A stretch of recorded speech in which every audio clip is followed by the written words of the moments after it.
आज रंग रंग आनंद रंग संगीत संग बाजे मृदंग मन में उमंग जन मन मलंग भीतर अभंग उत्सव तरंग।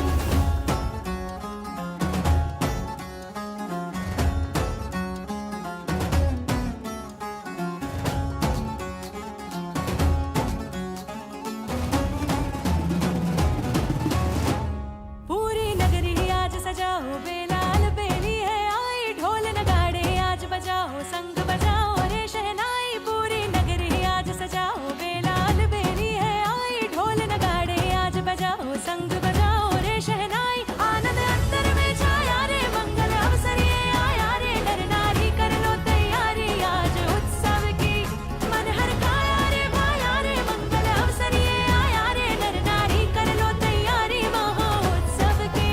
पूरी नगरी आज सजाओ बेलाल बेली है आई ढोल नगाड़े आज बजाओ संग बजाओ रे शहनाई। पूरी नगरी आज सजाओ बेलाल बेली है आई ढोल नगाड़े आज बजाओ संग बजाओ रे शहनाई।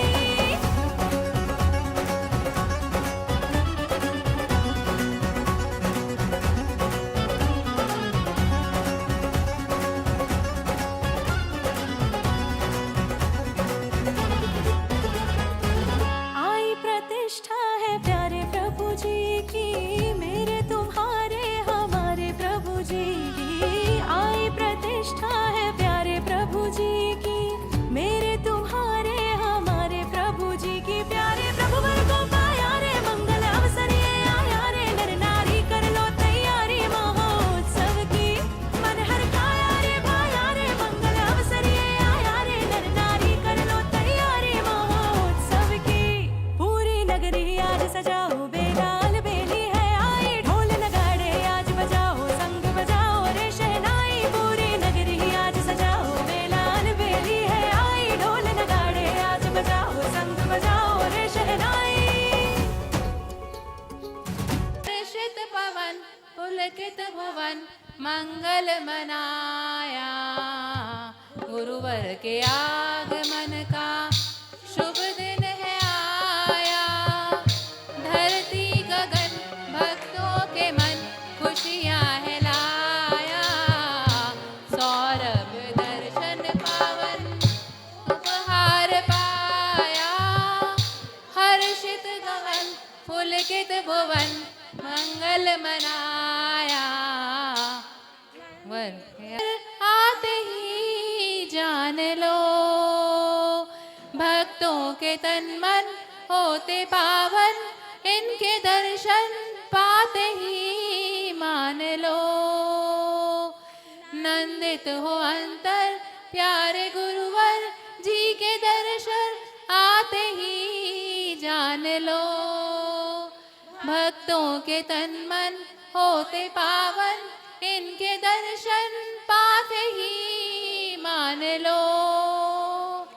वर के आगमन का शुभ दिन है आया। धरती गगन भक्तों के मन खुशियाँ है लाया। सौरभ दर्शन पावन उपहार पाया। हर्षित पवन पुलकित भुवन मंगल मनाया।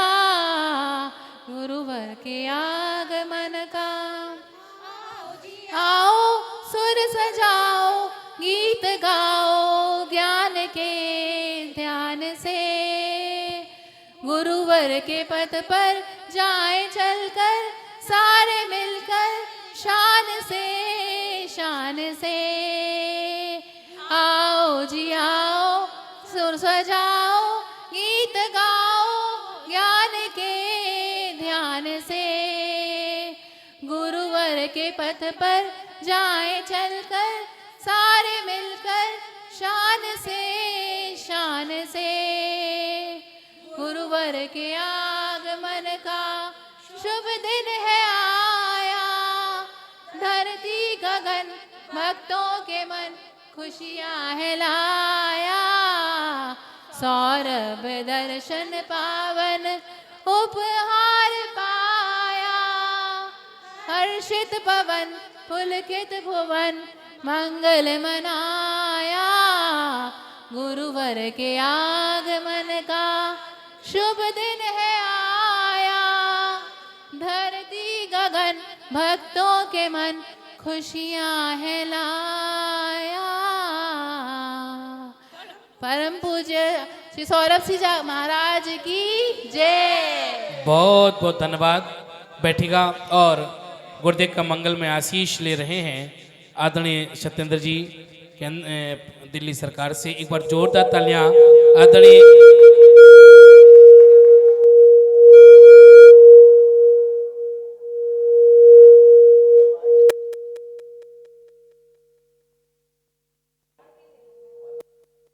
भाते हैं चलते फिरते सिद्धों से गुरु चरणों में शीश झुकाते हैं।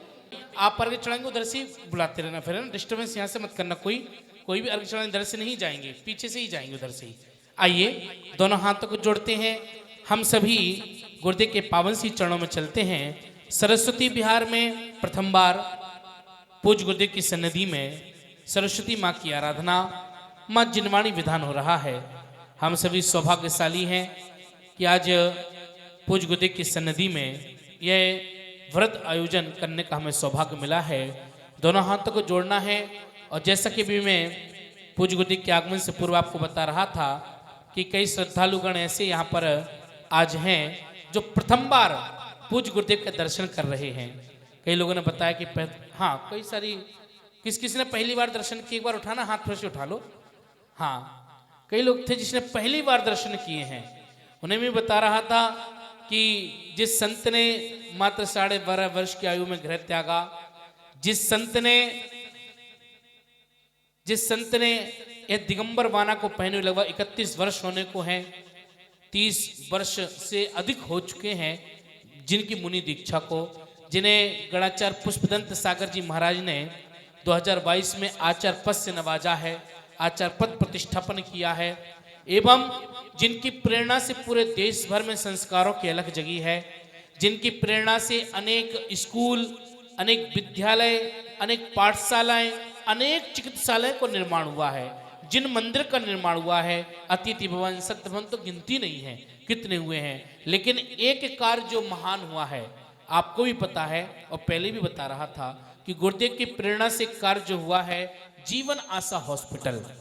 जीवन आशा हॉस्पिटल एक ऐसा हॉस्पिटल जहां पर दिव्यांग जनों को, जिनके हाथ और पांव कट जाते हैं, जिनके हाथ नहीं है, पांव नहीं है, उनको वहां पर आर्टिफिशियल लिम्स लगाए जाते हैं, वो भी फ्री ऑफ कॉस्ट लगाए जाते हैं। किसी भी प्रकार की कोई राशि नहीं ली जाती है, लेकिन एक कॉस्ट आती है, जिस एक लिम्स की जो कॉस्ट आती है वह 40,000 रुपए से लेकर के किसी 4 लाख है, 4.5 लाख है, वह फ्री ऑफ कॉस्ट दी जाती है।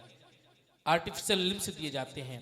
वहां पर डायलिसिस होती है, एक्सरे है, अल्ट्रासाउंड है, सिटी स्कैन है, आदि अनेक कार्य होते हैं, सारे फ्री ऑफ कॉस्ट होते हैं। एवं इसलिए बता रहा हूं क्योंकि एक कार्य और होने जा रहा है, एक महान कार्य होने जा रहा है कि उसी प्रांगण में, जीवन आशा के 20 एकड़ के जो प्रांगण है, उसी प्रांगण में एक बृहद कैंसर निदान केंद्र अर्थात कैंसर हॉस्पिटल भी वहां पर प्रारंभ होने जा रहा है, जिसका आधे से ज्यादा कार्य हो चुका है और आने वाली 20 मई से पहले वहां पर कैंसर का ट्रीटमेंट भी प्रारंभ हो जाएगा। ईश्वर से तो सभी कहते हैं कि किसी को पास ऐसी बीमारी ना आए, किसी को दिव्यांग ना बने, किसी का हाथ या पांव ना कटे, लेकिन वहां प्रतिदिन इतने लोग पहुंचते हैं जिनके हाथ नहीं है, पांव नहीं है। 5 वर्ष हो गए हैं उस जीवन आशा हॉस्पिटल को। लगभग 5 वर्ष में 6,500 से ज्यादा दिव्यांगों को आर्टिफिशियल लिम्स लगाए जा चुके हैं, हाथ और पांव लगाए जा चुके हैं। एवं कैंसर का उपचार, कैंसर हॉस्पिटल भी प्रारंभ हो जाएगा 20 मई 2025 से पूर्व। तो इसलिए आप सभी से जो निवेदन कर रहा था मैं कि आप सभी भी उस जीवन आशा परिवार से जुड़ें, उस संस्थान से जुड़ें जहां पर मानवता का सत्कार होता हो, जहां पर मानवता की सेवा होती हो, जहां पर दिव्यांगजनों को कृत्रिम अंग लगाए जाते हों, जहां पर डायलिसिस आदि और भी सुविधाएं दी जाती हों, सारी की सारी निःशुल्क दी जाती हों। एवं जहां से दिव्यांग कृतिमंग लगा करके वो दिव्यांग समाज का, देश का नाम रोशन करते हो। आइए ऐसी मुहिम से भी आप जुड़े, किसी भी रूप में जुड़ सकते हैं। जैसा बता रहा था मैं आपको, परम संरक्षक हो, आजीवन सदस्य हो, परम संरक्षक हो, या किसी भी रूप में आप जुड़ सकते हैं। अभी जब पूज्य गुरुदेव का एक दिन का प्रवास पिछले दिन कल सेक्टर 8 में था, वहां से भी कई महान भाव जुड़े आजीवन सदस्य के रूप में। जैसे आदरणीय फिरोजी लाल जी जो कि संरक्षक बने, कैलाश जी बड़जात्या सदस्य, एवं आदरणीय विनोद जी, नितिन जी, जतिन जी जैन परिवार जो कि वहाँ के सदस्य बने, और कई लोगों ने वहाँ एक एक दिव्यांग के उपचार के लिए एक दिव्यांग को गोद भी लिया, जिसकी राशि भी मैंने आपको बताई थी यथावत है। आजीवन सदस्य की राशि 5 लाख रुपए है, संरक्षक 11 है, उससे ऊपर 21 पर बढ़ता हुआ क्रम है।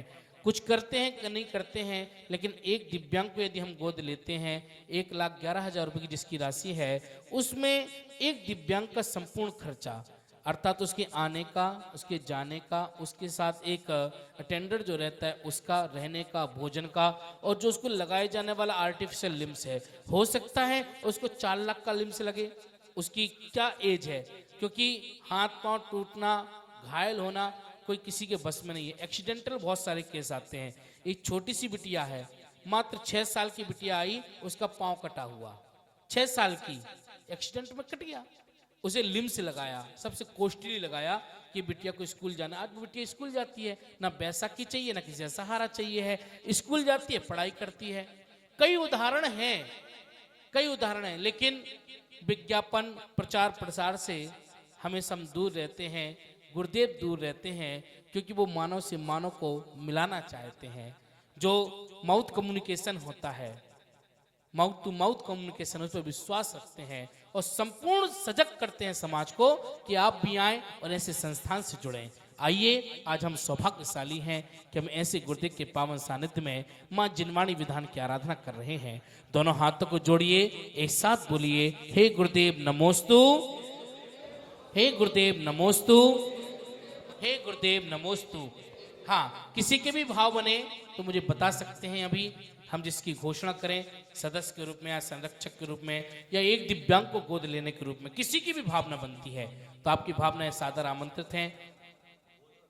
1,11,000 रुपए की, अच्छा क्या बात है। एक दिव्यांग को गोद लेने के लिए एक बार उनके लिए जोरदार तालियां बजाइए आप। बहुत बहुत धन्यवाद है, बहुत बहुत धन्यवाद। और भी परिवार थे, लेकिन आपको थोड़ा सा मालूम ही है। और भी कोई यदि जुड़ना चाहता है, किसी मन और मानस बने, तो आप अपनी भावनाओं को भी लिख करके आ सकते हैं। आइए, आप तो कल भी दे दो।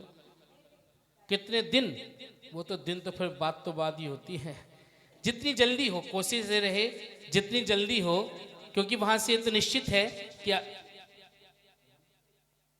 आपने 5 दिखाई उंगली। अच्छा ये कहो ना, अच्छा अच्छा, आपने 5 उंगली दिखाई तो मैं तो वही समझूंगा ना। नाम जी आप? सुनीता जी। सुनीता जी का भी बहुत बहुत धन्यवाद। खड़ी तो हो जाओ एक बार अपने स्थान से, तालियां आप बजा दो। हाँ, वो 1,11,000 रुपये हैं। हाँ, एक दिव्यांग के लिए बहुत बहुत धन्यवाद है। हाँ, वो सब जो भी माँ की प्रक्रिया है वो सब आपके पास पहुंच जाएगी। बस आपसे निवेदन है कि आप अपनी फ़ोन डिटेल और सारी जो डिटेल्स हैं वो पूरी करवा दें। और कोई हो महान भाव तो वो भी आ सकते हैं, अपना नाम दे सकते हैं उस महान कार्य से जुड़ने के लिए। जेके जैन साहब एवं सुनीता जी का बहुत बहुत धन्यवाद। 2 परिवारों का, कम से कम 2 परिवारों, क्योंकि अपने लिए तो करना कोई बड़ी बात नहीं है। अपने लिए करना, अपने को बुखार आ जाए, थोड़ा गर्म लगे तो अच्छे से अच्छे हॉस्पिटल, मोहल्ला क्लिनिक नहीं, जो सत्येंद्र जी की देन है, उस पर नहीं जाता साहब कोई। अगर बुखार आ जाए तो मैक्स तक चले जाते हैं, दिखवा लो, कोई दिक्कत ना हो, परेशानी ना हो। लेकिन यदि किसी दूसरे को बुखार आ जाए तो क्या करते हो आप? एक डोलो दे दोगे, एक सूमो दे दोगे, या कोई और ऐसी दवाई दे दोगे जिससे थोड़ी देर में उसका क्या हो जाए, शांत हो जाए। गुरुदेव कहा करते हैं कि अपने लिए तो दुनिया करती है, क्या अपने लिए तो हर कोई करता है, जो दूसरे के लिए करता है वही महान हुआ करता है। अपने लिए करना कोई बड़ी बात नहीं है, लेकिन दूसरे की पीड़ा को अपनी पीड़ा समझ के काम करना बहुत बड़ी बात है। कौन खर्चा नहीं करता साहब, सब करते हैं, लेकिन अपने लिए। जी, दो नाम बुआए, दोनों खड़े हो जाओ। अच्छा, अलग अलग हो क्या? अच्छा अच्छा, एक ही हो। नाम बता दो जी। एस सी सिंगल जी, एक बार तालियां बजाओ, खड़े तो हो जाओ जी। बहुत बहुत धन्यवाद। 3 नाम। देखो, जरूरी नहीं है कि आप दिव्यांग को बोल दो। अच्छा, सास और दोनों बहू है ना, 3 हो। हाँ, गोद एक को लिया। वाह वाह वाह, बहुत बहुत धन्यवाद है। लेकिन जो जिसकी भावना है, देखो हम तो भावना को आमंत्रित करते हैं कि आपकी भावना हो तो आप औरों की पीड़ा को अपना पीड़ा समझें। जब जिस दिन आप औरों की पीड़ा को अपना पीड़ा समझ लेंगे, तब आपका दोनों ही हो जाओ जी, इसमें क्या सोचना। हाँ जैन साहब, आप भी खड़े हो जाओ, आप भी भाभी जी, आप भी खड़ी हो जाएं। और किस रूप में जी, ये बता दो बस। 111 वाला नहीं, 111 वाला। हाँ हाँ, वो तो है ही, आराम से कर देना। जब कोई किसी के लिए करेगा तो वहां से दुआएं आएंगी। तो सब यही चाहते हैं कि किसी के जीवन में, किसी के परिवार में कोई रोगी ना हो। कोई चाहता है कि हमारे घर में रोगी हो? कोई चाहता है क्या? नहीं चाहता। हर कोई चाहता है हम स्वस्थ रहें, हमारा परिवार स्वस्थ रहे और दूसरे भी स्वस्थ रहें। इस भावना को यदि हमने धारण कर लिया है, तो जो वहां पर बैठे हैं मनसापूर्ण महावीर स्वामी, जो दवा और दुआ दोनों का संगम देते हैं। दवा के लिए जीवन आशा है, तो दुआ के लिए मनसापूर्ण महावीर स्वामी का दर्शन है। आप पुस्तक में भी देख सकते हैं, मंदिर फोटो बनी हुई है। तो दोनों का संगम वहां पर चलता है। और किसी के भाव बने तो अपनी भावना को लेकर के आना। दोनों हाथों को जोड़िए, एक साथ बोलिए, हे गुरुदेव नमोस्तु, हे गुरुदेव नमोस्तु, हे गुरुदेव नमोस्तु। जयकारा गुरुदेव का। परम पूज्य आचार्य भगवान सौरभ सागर जी गुरुदेव की। आइए प्रथम बलय सूत्र आराधना। भैया प्रमोद जी, एक बार पुस्तकें दे दो, बीच में भी रखिए, आपके पीछे रखिए। ऋषभ दीप महावीर विरोध वर्ग में शब्द रूप संबोध करें, सम्यक दर्शन ज्ञान चरित पाद संग में जिनवाणी माता के। परम पूज्य आचार्य गुरुवर मुनि श्री 108 पुष्प दंत सागर जी महाराज के। जो बोले परम पूज्य आचार्य भगवान श्री सौरभ सागर जी गुरुदेव की। जयकारा गुरुदेव का। चलिए सरस्वती विहार और सरस्वती की आराधना। इत्तेफाक से सारा मामला फिट बैठ गया। पहले जब आया था तो सरस्वती विहार कम मालूम था, पीरागढ़ी ज़्यादा मालूम था। कौन सा नाम? हाँ, अब सरस्वती विहार फेमस हो गया। जिनेंद्र भगवान की आराधना तो निरंतर करते रहते हैं, लेकिन महावीर कहते हैं मस्तक झुकाते रहो, लेकिन मस्तक में सद्बुद्धि न हो तो हमारी सारी आराधना विकृति के रूप में परिणत हो जाती है। 2000 साल पहले अगर देखेंगे तो जिनवाणी किताब के रूप में हमारे पास नहीं थी, क्योंकि उसके पहले जैनियों में कोई कॉन्सेप्ट नहीं था कि जैन धर्म की किताब लिखी जाए। लोगों की स्मृतियां इतनी मजबूत थी कि इधर से एक बार बोलते थे श्लोक, उधर से याद हो जाता था। किसी को एक बार में याद होता था, किसी को 2 बार में याद होता था, किसी को 3 बार में। इसीलिए द्वादशांग के पाठी कहा जाता था। एक पाठी, द्विपाठी, त्रिपाठी। अब अजैनों में सरनेम है,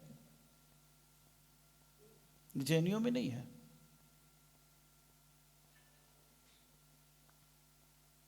और उस स्मृति के कारण से जैन दर्शन श्रुत के रूप में सुरक्षित रहा। किस रूप में सुरक्षित रहा? श्रुत। और श्रुत का मतलब होता है सुना हुआ।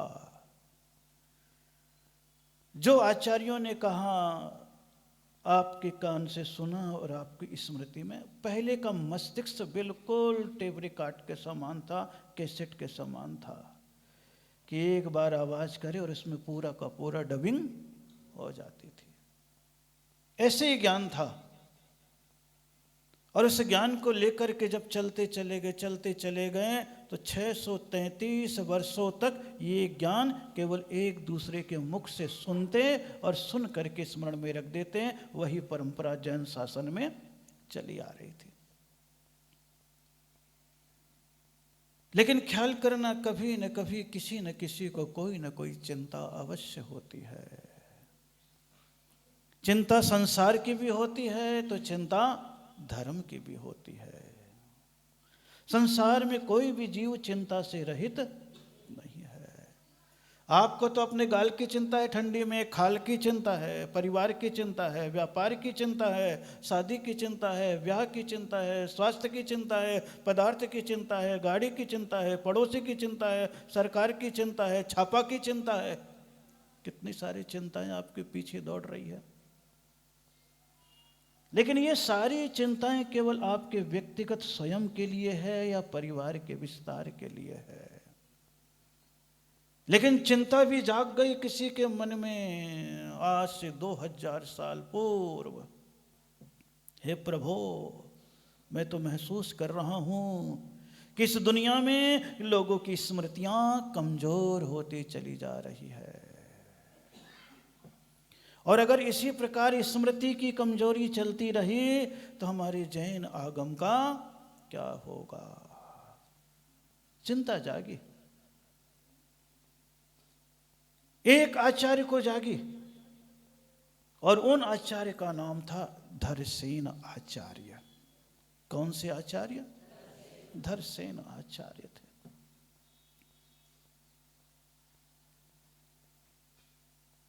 जैसे उनके भीतर चिंता जागृत हुई उसी समय विचार करने लगते हैं, अहो अगर ऐसे ही हम लोग आलसी बने रहेंगे तो हमारे जैन आगम जैन सूत्र का तो अभाव ही हो जाएगा। इसलिए क्या किया जाए? आंख बंद करके जब विचार करते हैं तो उन्हें पता लगता है कि यहीं पास में ही मान्यखेट नगर में अरहत बली आचार्य थे। कौन से आचार्य थे? अरहत बली। नाम तो सुना ही होगी आप। बोले नहीं महाराज, जब आपको ही पहली बार देखा तो उनकी तो बात ही छोड़ दो। सोचो, जबकि इस रोहिणी में मैं 20 साल 25 साल से घूम रहा हूं। उस समय भी लाए थे बाबूराम जी, आप ही लाए थे ना, और इनके साथ थे सब।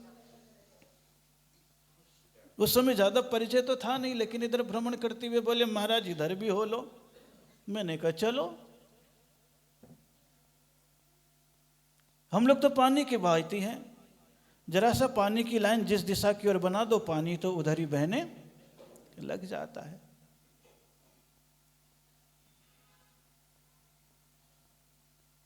एक बार अंदर तक ही आ जाओ, हिम्मत करके आ जाओ, उधर चले जाओ। 2-3 और होंगे अभी।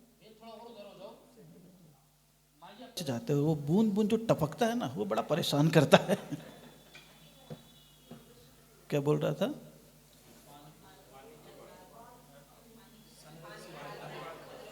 संत बहते हुए। तो कहां आपको उनका नाम याद होगा जो आज से 2000 साल पहले हुए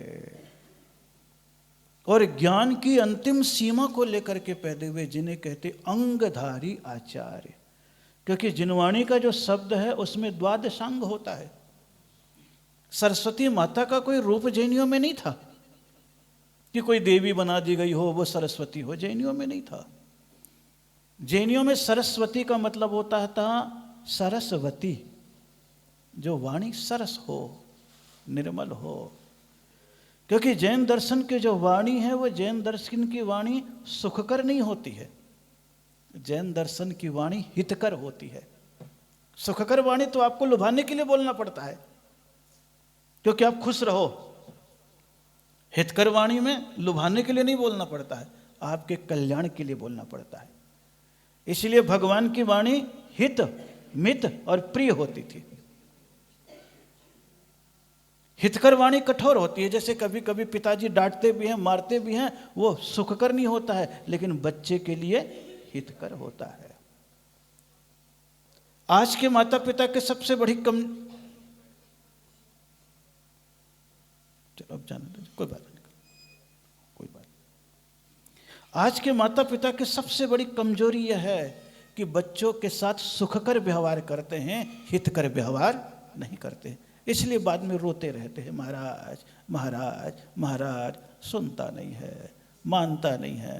पहले तो जब भी बोलते थे तुरंत मान जाता था। अरे मानेगा ही ना, तुम एक बार मंदिर ले जाने के पहले तो कहते थे बेटा तेरे को टॉफी देंगे, खिलौना देंगे। सुखकर वाणी थी, कुछ नहीं मिलेगा, जाना ही पड़ेगा।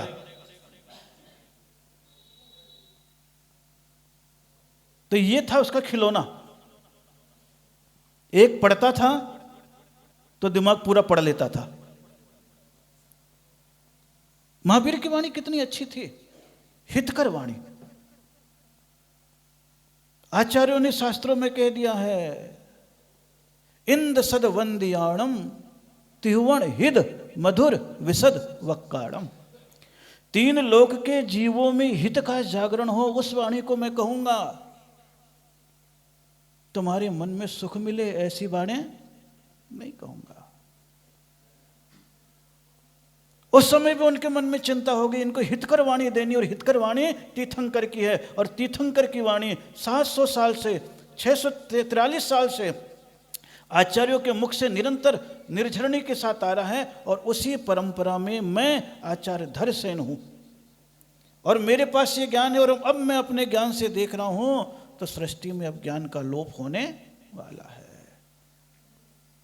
अरहत बलि आचार्य के पास उस समय यतियों का सम्मेलन हुआ, जिनवाणी की कथा है पूरी। और यतियों का सम्मेलन हुआ तो वहां पर सारे मुनिराज इकट्ठे हुए। तो धरसेन आचार्य ने उस समय पहली सूचना, पहला पत्र लिखा कि हे अरहत बलि आचार्य, तुम्हारे पास कोई योग्य शिष्य हो, आज्ञाकारी हो, तपस्वी हो, उसे यहां पर भेज दो। उस समय भी ऐसा ही था। परिवार का प्रेम, संतों का भी स्नेह चलता रहता था। और जैसे ही लिखा तो आचार्य धरसेन स्वामी के पास अरहत बलि ने 2 शिष्य को भेज दिया। कितने शिष्य को भेजा? 2 शिष्य को भेज दिया। और 2 शिष्यों को जैसे ही भेजा तो इधर धरसेन आचार्य तो थोड़े से निद्रासीन थे। उनको स्वप्न आ जाता है कि 2 तरुण बैल यानी जवान बैल आ रहे हैं और मेरे को नमस्कार कर रहे हैं। उनके मुख से आवाज निकल जाती है, जय दो सुद देवदा, श्रुत देवता की जय हो। किसकी जय हो? श्रुत देवता की जय हो, भगवान की वाणी की जय हो। और भगवान की वाणी कौन सी है? जब आप पहली मंगलाचरण में पढ़ रहे थे, समवसरण में तीर्थंकर की दिव्य ध्वनि तन से खिरती, द्वादशांग में गणधर द्वारा शब्द अर्थ हो नित कहती। अब जिनवाणी का विधान है, थोड़ी सी जिनवाणी की बात बता दे रहा हूं कि तीर्थंकर भगवान जब समोसण में होते हैं तो उनके पूरे शरीर से दिव्य ध्वनि खिरती है। और कितनी भाषा में खिरती है? कितने? हाँ, सबको याद है, इसलिए याद है क्योंकि सब पूजा में पढ़ते हैं। 10 अष्ट महाभाषा समेत लघु भाषा 7 शतक सुचेत। उस समय तो 700 छोटी भाषा थी, 18 महाभाषा थी, लेकिन आज करीब 2500 भाषाएं हो गई है। आज की भाषाएं बहुत सारी हो गई है। उस समय 700 भाषा थी, 18 महाभाषा मानी जाती थी। और आज भी आप देखोगे 18 भाषा में करीब 16 भाषा तो आपके नोट में लिखी रहती है। मैं धारक को इतने रुपए देने का वचन अदा करता हूँ, लिखा रहता है कि नहीं? ये नोट में लिखा रहता है, गिन लो, 14 में होगा, 15 में होगा, 17 में होगा, आज भी लिखा रहता है। क्योंकि अपने भाषा सभी की मान्य थी, लेकिन मूल में भाषा कौन सी थी? प्राकृत। कौन सी भाषा थी? प्राकृत थी। फिर धीरे से संस्कृत आ गया, फिर धीरे से ग्रामीण आ गया, फिर धीरे से हिंदी आ गया, फिर धीरे से अंग्रेजी आ गई। तो भाषा का परिवर्तन चलता चला जा रहा। लेकिन अरिहंत देव की समो शरण में तीर्थंकर की दिव्य ध्वनि तन से खिरती, पूरे शरीर से वाणी खिरती थी, मुख से कम। क्योंकि आचार्यों ने कह दिया मुख से खिरने वाली वाणी में तो स्वार्थ हो सकता है, लेकिन तन से खिरने वाली वाणी में कोई भी स्वार्थ नहीं होता है। और तीर्थंकर निस्वार्थी होते हैं। द्वादशांग में गणधर द्वारा शब्द अर्थ हो नित कहते, और उनकी ध्वनि खिरती थी तो गणधर उसको झेलते थे। झेलते थे मतलब ग्रहण करते थे, क्योंकि सबके पास इतनी बुद्धि नहीं थी कि उस भाषा को समझ ले। कभी कभी मैं भी बोलता हूँ ना, तो आप उस समय तो यूं यूं करते हो, लेकिन कभी कोई भाषा हंसी के आ जाती है, समझ के आ जाती है। क्या बोल रहे थे महाराज जी? सेकंड हैंड गणधर को बताना पड़ता है। उस समय भी असिस्टेंट बने थे, गणधर बने थे। जो तीर्थंकर बोलते थे और नई बात सबको समझ में आई, उनको पूरी समझ में आती थी तो उनसे पूछ लेते थे। तार बाबू का काम करते थे वो,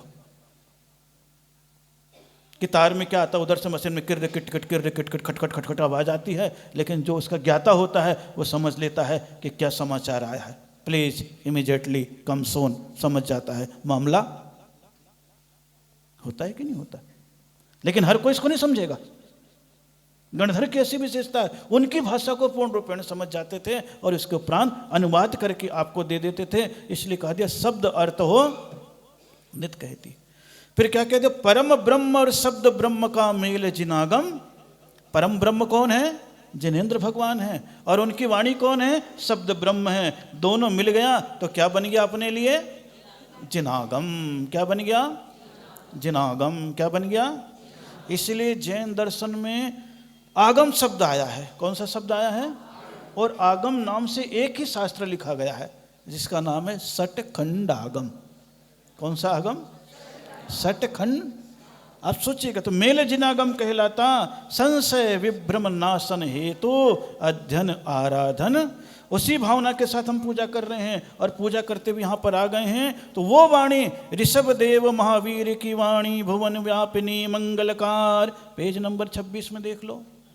वो तो अभी स्थापना वाली थी, लेकिन पूरे अष्टद्रव्य की है। इतना समय भी नहीं है, फिर भी आप सभी लोग आ गए हैं। मैं तो सोच रहा था थोड़ा सा मामला गड़बड़ हो सकता है, क्योंकि एक समाचार दुखद मिल गए कि कलकत्ते वाले की माता श्री का। तो मैं सोचा कि रहने दो अगर रखना हो, लेकिन बोले महाराज जी विधान तो हम लोग करेंगे, बाकी काम तो, इसलिए समाज थोड़े से उधर भी है इधर भी है। फिर भी आप रुचि के साथ यहाँ पर बैठ गए, भावनाओं के साथ आकर के बैठ गए, क्योंकि आपके मन में ललक थी। और जहाँ प्यास होती है वहाँ कहीं ना कहीं कोई कार्य श्रेष्ठता की करने के भाव पैदा हो ही जाते हैं। संसार को भी देखना है और आपको धर्म को भी देखना है। तो उस समय भी क्या था? ऋषभ देव महावीर की वाणी, भुवन व्यापिनी मंगलकार। आदिनाथ भगवान की भी वाणी खिरी। किसकी वाणी खिरी? उनके वृषभ सेन गणधर थे। कौन थे गणधर? और महावीर स्वामी के कौन थे? गौतम स्वामी। सारे के सारे तीर्थंकरों के करीब 1400-1500 गणधर थे। सबने वाणी को झेला है और आपको दिया है। स्वाभाविक क्रम है। अब तुम यहाँ बैठ जाओ ना, बस। वो पीछे बैठते नहीं, अंदर घुसेगा ही नहीं कोई। हाँ बस, दरवाजा खोल दो बस। जितने हैं बिना कुर्सी वाले बैठ जाएंगे बस। अच्छी बात है। क्या बोल रहा था? वृषभ जैन, गणधर स्वामी और इधर गौतम स्वामी, ये गणधर हुए और इनकी वाणी खिड़ती चली गई। तो उसके उपरांत भी 3 श्रुत केवली हो गए, और इसके उपरांत फिर 3 केवली हो गए, 5 श्रुत केवली हो गए। उसके उपरांत द्वादशांग की पाठी चलते रहे अपने यहाँ। अभी ये सब आप लोग अध्ययन नहीं किए, इसलिए आपको मालूम नहीं पड़ता है कि जैन दर्शन कितना गहरा है। आपको अपनी परंपरा का भले याद ना हो, आपसे अगर मैं पूछ बैठूंगा आपके पिताजी का नाम क्या था, तो आप बता दो, जगह बता दो। रमेश जी क्या नाम था पिताजी का? इंद्रसेन जी। उनके पिताजी का नाम? कंवर सेन जी। उनके पिताजी का नाम? जानकी प्रसाद जी। उनके पिताजी का नाम? जय जयनाथ परम गुरु हो। हैं? हम बता देंगे अपनी परंपरा फिर। अगर हमारी पूछोगे तो सौरभ सागर महाराज, फिर उनके पिताजी का नाम पुष्पनंद सागर जी महाराज, उनके पिताजी का नाम विमल सागर जी महाराज, उनके पिताजी का नाम महावीर कीर्ति जी महाराज, उनके पिताजी का नाम आदि सागर जी महाराज, ऐसे करके कितनी पीढ़ी तक आ जाएगा। तो परंपरा चलती चली आएगी। तो महावीर तक की पूरी 900 साल की परंपराएं आचार्यों ने दी गई है। इसमें तो नहीं लिखा हुआ है पूरा का पूरा, लेकिन जिनवाणी में देखेंगे तो 500 पूरी की पूरी परंपराएं अपने यहाँ आती है। धरसेन, भद्रबाहो, अरहत बलि, ये सारे के सारे आचार्य की परंपरा आ जाती और परंपराएं लिखी हुई है। क्योंकि जड़ों को भी अपने को ध्यान रखना है। जड़ को अगर सींचते हैं तो पेड़ अच्छा हो जाता है। केवल पत्ते को पोछोगे तो कभी भी पेड़ सुरक्षित रहने वाला नहीं है। हम लोग तो पत्तों को पूछ रहे हैं, ऊपर से 2-4 किताबों को पढ़ लेते हैं और लगता है बहुत अध्ययन हो गया है, लेकिन जिनवाणी के गहरे रहस्य को पढ़ोगे तो एक अलग ही अनुभूति होने लगेगी। तो वृषभ सेन से गौतम स्वामी अर्थ बता करते उद्धार, पूर्वा पर अविरुद्ध वांगमय शब्द रूप संबोध करें और सम्यक दर्शन ज्ञान चरित दे। भव्य जीव का शोधन कब होता है? जब वो दर्शन रत्नत्रय को प्राप्त। लेकिन अभी ज़्यादा नहीं, एक अर्घ बोलते जाएंगे, आप शांति से बैठेंगे, केवल 2 लाइन इधर, फिर उसके उपरांत अर्घ चढ़ाते जाएंगे ताकि एक बातें आती जाएगी तो दोनों काम हो जाएंगे। ओम ह्रीं श्री सर्वज्ञ मुखोत्पन्न पापाच्छयंकरी पूर्वा पर अविरुद्ध सम्यक ज्ञानाय नमः अर्घम निर्वपामिति। हाँ भैया, मंडप पर चढ़ाइए, बादाम अखरोट जो भी हो मंडप पर चढ़ाएं। हाँ 2 लाइनें आप सभी को पढ़ने नीचे की, ठीक ना भैया? सब पढ़ेंगे, म्यूजिक बंद रहेगा। जन्मदायिनी माता जग में जग जीवन सिखलाती है, माँ जिनवाणी जन जीवन में मुक्ति बोध कराती है, ऐसा ज्ञान प्रदान करो। बस यहाँ पर वही बात कह दी भगवान, आपने तो लिखा है लेकिन दोनों काम है। पैदा करने वाली भी माँ कहलाती है, जन्म देने वाली भी। तो जन्म देने वाली माँ क्या सिखाती है? दुनियादारी। क्या सिखाती है? क्या सिखाती है? तो क्या लिखा है इसमें? जन्मदायिनी माता जग में जन जीवन सिखलाती है, लेकिन माँ जिनवाणी जन जीवन से मुक्ति बोध। कौन सी माँ चाहिए आपको? हाँ बोल दो, अभी तो महाराज बैठे हैं, हाँ मिला लो, बाकी तो हमें मालूम है आपको कौन सी चाहिए। वो वाली मम्मी चाहिए मरते दम तक, जिसके सारे माल अपने आप को मिल जाए। जितने ललायत माँ के माल लेने में रहते हो, उतने ललायत जिनवाणी माँ के माल लेने में लग जाओ तो क्या होगा? हाँ नहीं, आजकल मम्मियाँ समझदार हो गई है, बेटे का कोई भरोसा नहीं, बोले अपना माल बचा के रखो, वसीयत भी लिखेगी तो मरने के बाद, जीते जी कोई भरोसा नहीं। आजकल के बच्चा माल लिया और मम्मी को भेज दिया। कितनी माताएं रोती है कि जो माँ बाप कमा करके घर में रखें, आज वही मोहताज हैं आपके बिना, यानी बच्चे के बिना बोल भी नहीं सकते कि हमें कुछ करना है। बेटा कार में घूम जाता है और माँ के लिए मंदिर तक आने के लिए रिक्शा भी नहीं दिला पाता है। ज़्यादा बोलती तो और कह देता है, अरे आंखों से दिखता नहीं, पाँव से चलता नहीं, मंदिर मंदिर महाराज महाराज कर रही है। क्या माताओं की बुरी स्थितियां हैं, घरों में जा कर के देख लो। और जिन माता की अच्छी इज्जत है, किस्मत की धनी है, पुण्यात्मा है कि उन्हें ऐसे बच्चे और बहुएं मिल गई है। कभी बैठ तो जाओ उन माओं के पास। कौन से यहाँ पर बच्चे बैठे हुए हैं कि अपने दुकान से ऑफिस से आते हों और जहाँ माँ बैठी हुई है, चलो 5 मिनट के लिए 10 मिनट के लिए माँ के पाँव के पास बैठ जाते, और माँ तो ठीक ठाक था ना, सवेरे से कोई दिक्कत तो नहीं हुई। और उस समय माँ की थरथराती हुई अंगुली आपके सिर पे घूमेगी ना, उस समय का सुकून देखना। नहीं, मम्मी तो बेचारी कमरे में करते बैठे, बेटा आ गया, हाँ मम्मी आ गया, और घुस गया कहाँ? देखो अनुभव बोल गया ना, अनुभव बोल गया ना, अनुभव बोल गया कि नहीं बोल गया? सोचो आप, उनका ही पैसा वो उपयोग नहीं कर पा रहे हैं। 4 कपड़ा ला करके तुम नहीं दे सकते हो, तुम बाजार चले जाओगे घूमने के लिए, अपने सब बच्चों के लिए ले जाओगे, लेकिन पापा मम्मी के लिए बोले इतना तो धरा है, वैसे कौन सा पहन पाते। 2 ड्रेस भी लाके नहीं दे पाओगे। स्थिति इतनी गंभीर हो गई है अब।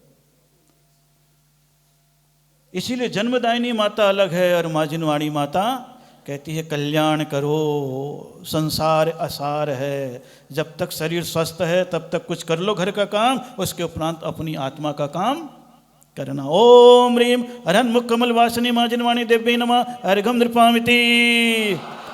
भव्य शरण्या भक्त वत्सला ज्योतिर्मय जिन मुखवासी, अनेकांत संभाषण माता नए प्रमाण में विश्वासी।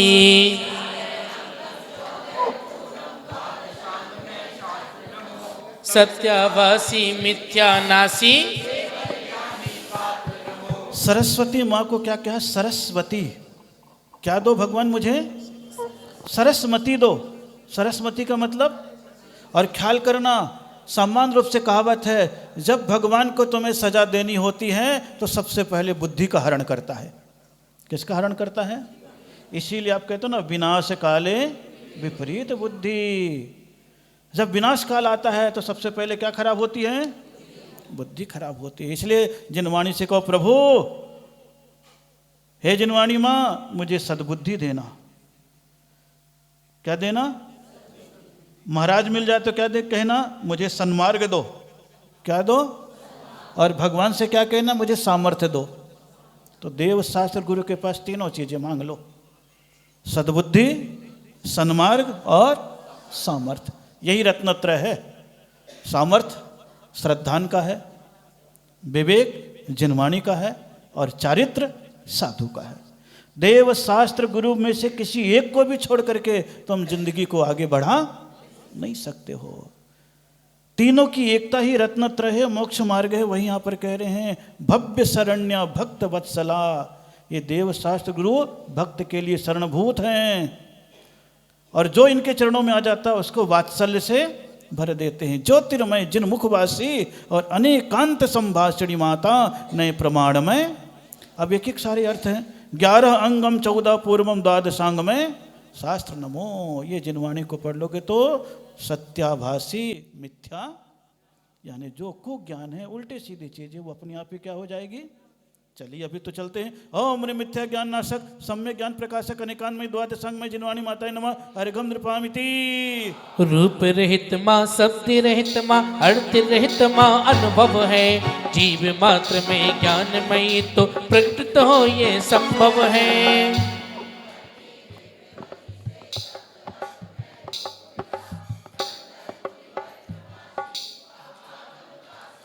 देखिए जिनवाणी का अपने कोई रूप नहीं है, इसीलिए क्या कहा?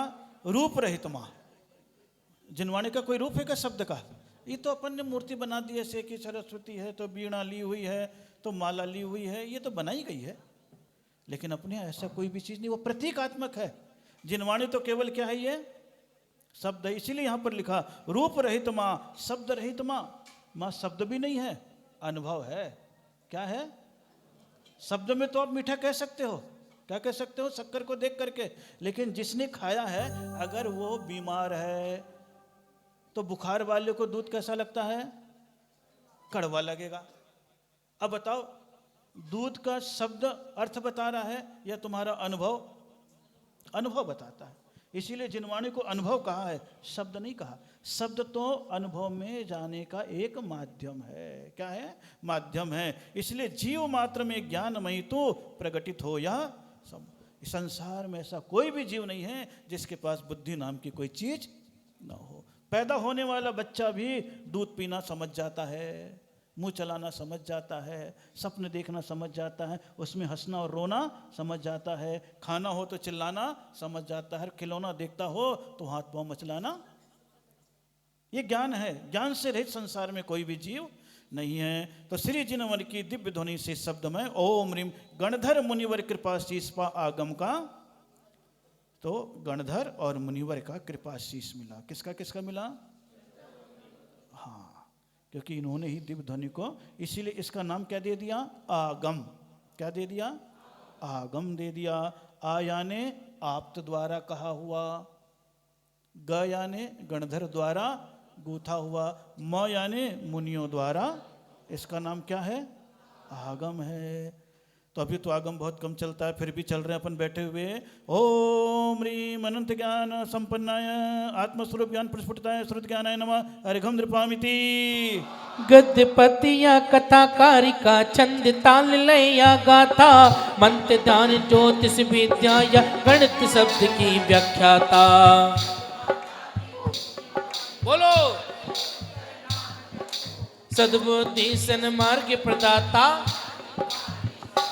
आप जितने भी चीज आप पढ़ रहे हो, चाहे क्या पढ़ रहे हो, गद्य पढ़ रहे हो, पद्य पढ़ रहे हो, कथा पढ़ रहे हो, कारिका पढ़ रहे हो, छंद पढ़ रहे हो, ताल पढ़ रहे हो, लय पढ़ रहे हो, गाथा पढ़ रहे हो, मंत्र पढ़ रहे हो, ध्यान कर रहे हो, ज्योतिष हो या गणित हो, ये सब क्या है? जिनवाणी। अब बोलो कितनी सारी चीजें जिनवाणी में, हर रूप में विभक्त है। संगीत भी जिनवाणी है। आदिनाथ भगवान ने बाहुबली को संगीत विद्या सिखाई।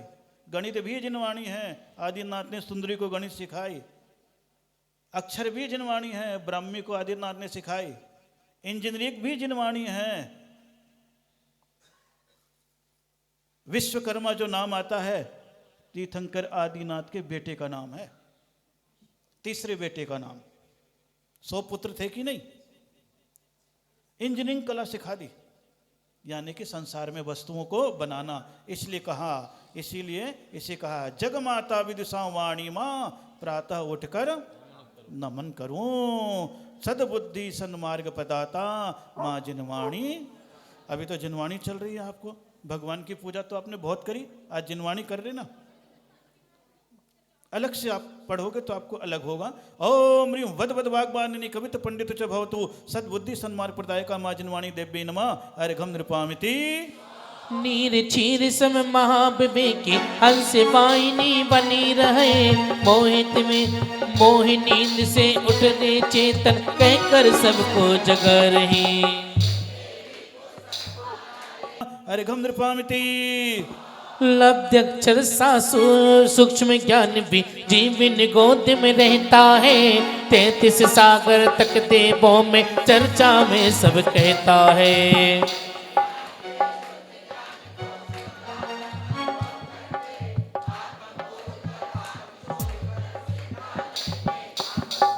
निगोदिया जीव में सबसे छोटा ज्ञान होता है, बिल्कुल एक अक्षर से भी छोटा, और लेकिन वही सर्वार्थ सिद्धि में चला जाता है तो 33 सागर तक चर्चा करता है।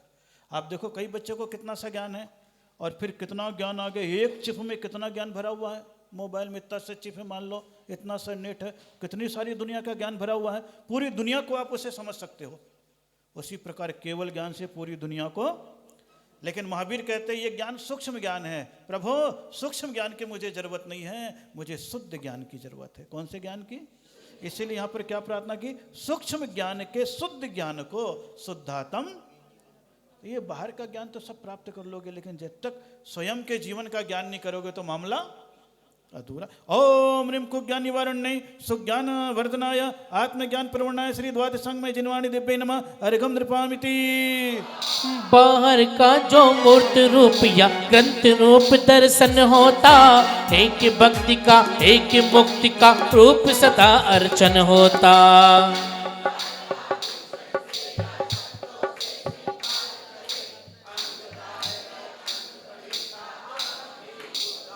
आज आपको आगम की सारी बात मिल रही है। आगम के अपने 2 नाम हैं, एक अंग बाह्य और एक अंग प्रविष्ट। ये बाहर का जो ज्ञान है अंग बाह्य है, और जो भीतर से प्रकटता है वो अंग प्रविष्ट है। तो बाहर से तो श्रृंगार कर दोगे, सजा दोगे, लेकिन भीतर से तो प्रस्फुटित होता है। तो आप कहते हो मुख का भूषण क्या है? जिनवाणी है। कहते हो कि नहीं कहते हो? वही चीज़ यहाँ पर बता रही है कि बाहर का रूप मूर्त रूप है, वो क्या है? ग्रंथ रूप है। तो ग्रंथ रूप में होगा तो आप भक्ति करोगे, पूजा करोगे। जिनवाणी की अलमारी मिलती है, जब आप परिक्रमा लगाते होगे तो जिनवाणी को भी देख करके कह लेते होगे उदक चंदन द्वादशांगाय नमः अर्घम नृपामिति। बोलिए ये भक्ति का रूप है। लेकिन मुक्ति का रूप क्या है? जो उसमें लिखा है उसमें अपने भीतर आचरण में ढाल लो। किस में ढाल लो? वो मुक्ति का रूप हो जाएगा। ओम ह्रीं द्वादशांग में अलंकार धारणी शब्दालंकार धारणी अंग वाय अंग प्रविष्ट सर्व ज्ञानेभ्यो नमः अर्घम नृपामिति। तीर्थंकर की ओम ध्वनि स्वर गणधर मुनि विस्तार करे, अंग पूर्व के धारी मुनिवर स्मृतिगत उच्चार करें।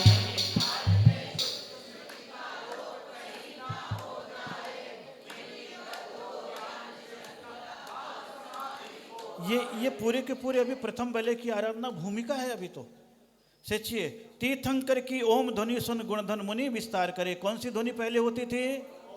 ओम ध्वनि। कौन सी ध्वनि? और ओम ध्वनि में क्या क्या छुपा हुआ है?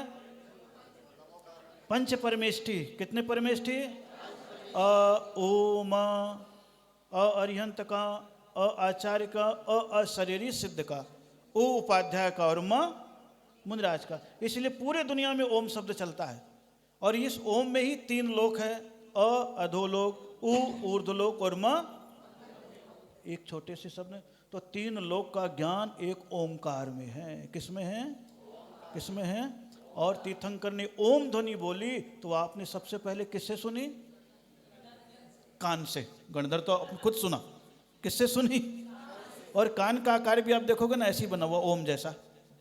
आप देखोगे ऐसी थोड़ा सा कैसा बना हुआ है, कनेक्शन है। इसलिए श्रावक शब्द उसे कहा गया है जो तीर्थंकर को, गुरु महाराज को सुनता है। वो कौन है?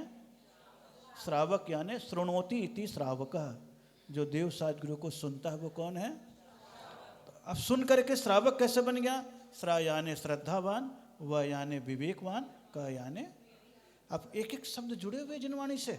इसीलिए यहां पर कह रहे हैं, कली काल में श्रुति स्मृति का लोप कहीं ना, इस पंचम काल में लोप कभी ना हो जाए, इसलिए लिपिबद्ध हो ज्ञान श्रृंखला भाव समाधि।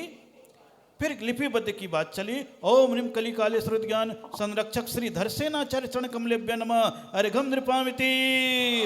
जय जय सुध देव दकैकर महाज्ञानी धरसेन जगे, 2 मुनियों को सम्मुख पाया जैन जगत के भाग्य जगे।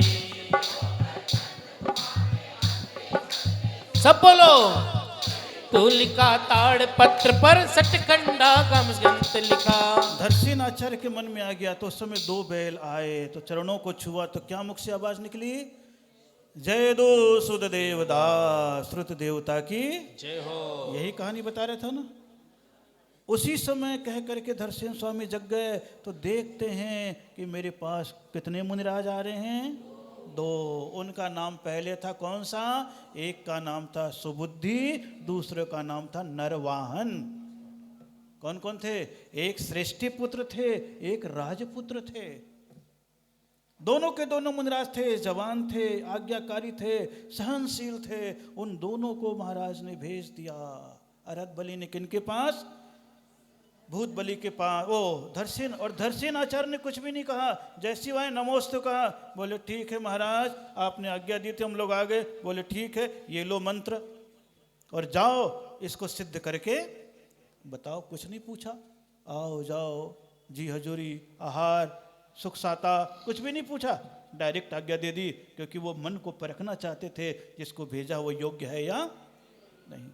कितनी बड़ी शिक्षा है। आज भी आप देखो कहीं आते हैं तो अगर कोई पूछता नहीं तो कैसा मन हो जाता है? होता है कि नहीं होता है? बोले ना, आओ तुम नमस्ते करो, फलाना करो, ठिकाना करो, कोई बात नहीं, पूछा ठीक, नहीं पूछा ठीक, तुम्हारी परीक्षा भी हो जाती है। नहीं तो नहीं पूछे तो निराश भी हो जाता है। कोई रिस्पॉन्स नहीं दिया, क्या जाता है भाव? रिस्पॉन्स नहीं दिया। धर्म में यही तो कह रहे, परीक्षा कर रहे तुम्हारी योग्यता कितनी है। उन्होंने कोई रिस्पॉन्स नहीं दिया। बोले समझ लो ये मेरे लायक है कि नहीं, और सीधा मंत्र दे दिया 7 दिन के लिए जाओ और सिद्ध करके लाओ। उन्हें बोला न खाना पूछा न पीना पूछा, 7 दिन का उपवास लेकर के मंत्र सिद्ध करने लगे। और मंत्र सिद्ध करने लगे तो मंत्र सिद्ध हुआ तो एक को काणी देवी सिद्ध हुई, एक को सुंदर देवी। और ये उन्होंने कहा कि ये तो मामला गड़बड़ है, कहीं ना कहीं मंत्र में कमी और बेशी है। इसलिए क्या करो, इसे सुधारो और सुधार करके फिर सिद्ध करो। उन्होंने सुधारा और फिर 7 दिन के बाद सिद्ध किया। और फिर दोनों के पास सुंदर देवी आ गई, आचार्य के पास आए और आचार्य धरसेन के पास है, प्रणाम गुरुदेव, आपकी आज्ञा का पालन हुआ, मंत्र सिद्ध हो गया। मैंने तो 7 दिन का कहा था, ये 14 दिन एक पक्ष क्यों लग गए? बोले गुरु महाराज, मंत्र 7 दिन में सिद्ध किया, लेकिन विकृत देवी का आगमन हुआ, हमें लगा शायद मंत्र में कोई त्रुटि है, इसलिए फिर मंत्र के अक्षरों को सुधारा और सुधारने के उपरांत फिर 7 दिन तक जप किया तो सर्वांग से सुंदर देवी सिद्ध हुई है। देवी कहाँ है?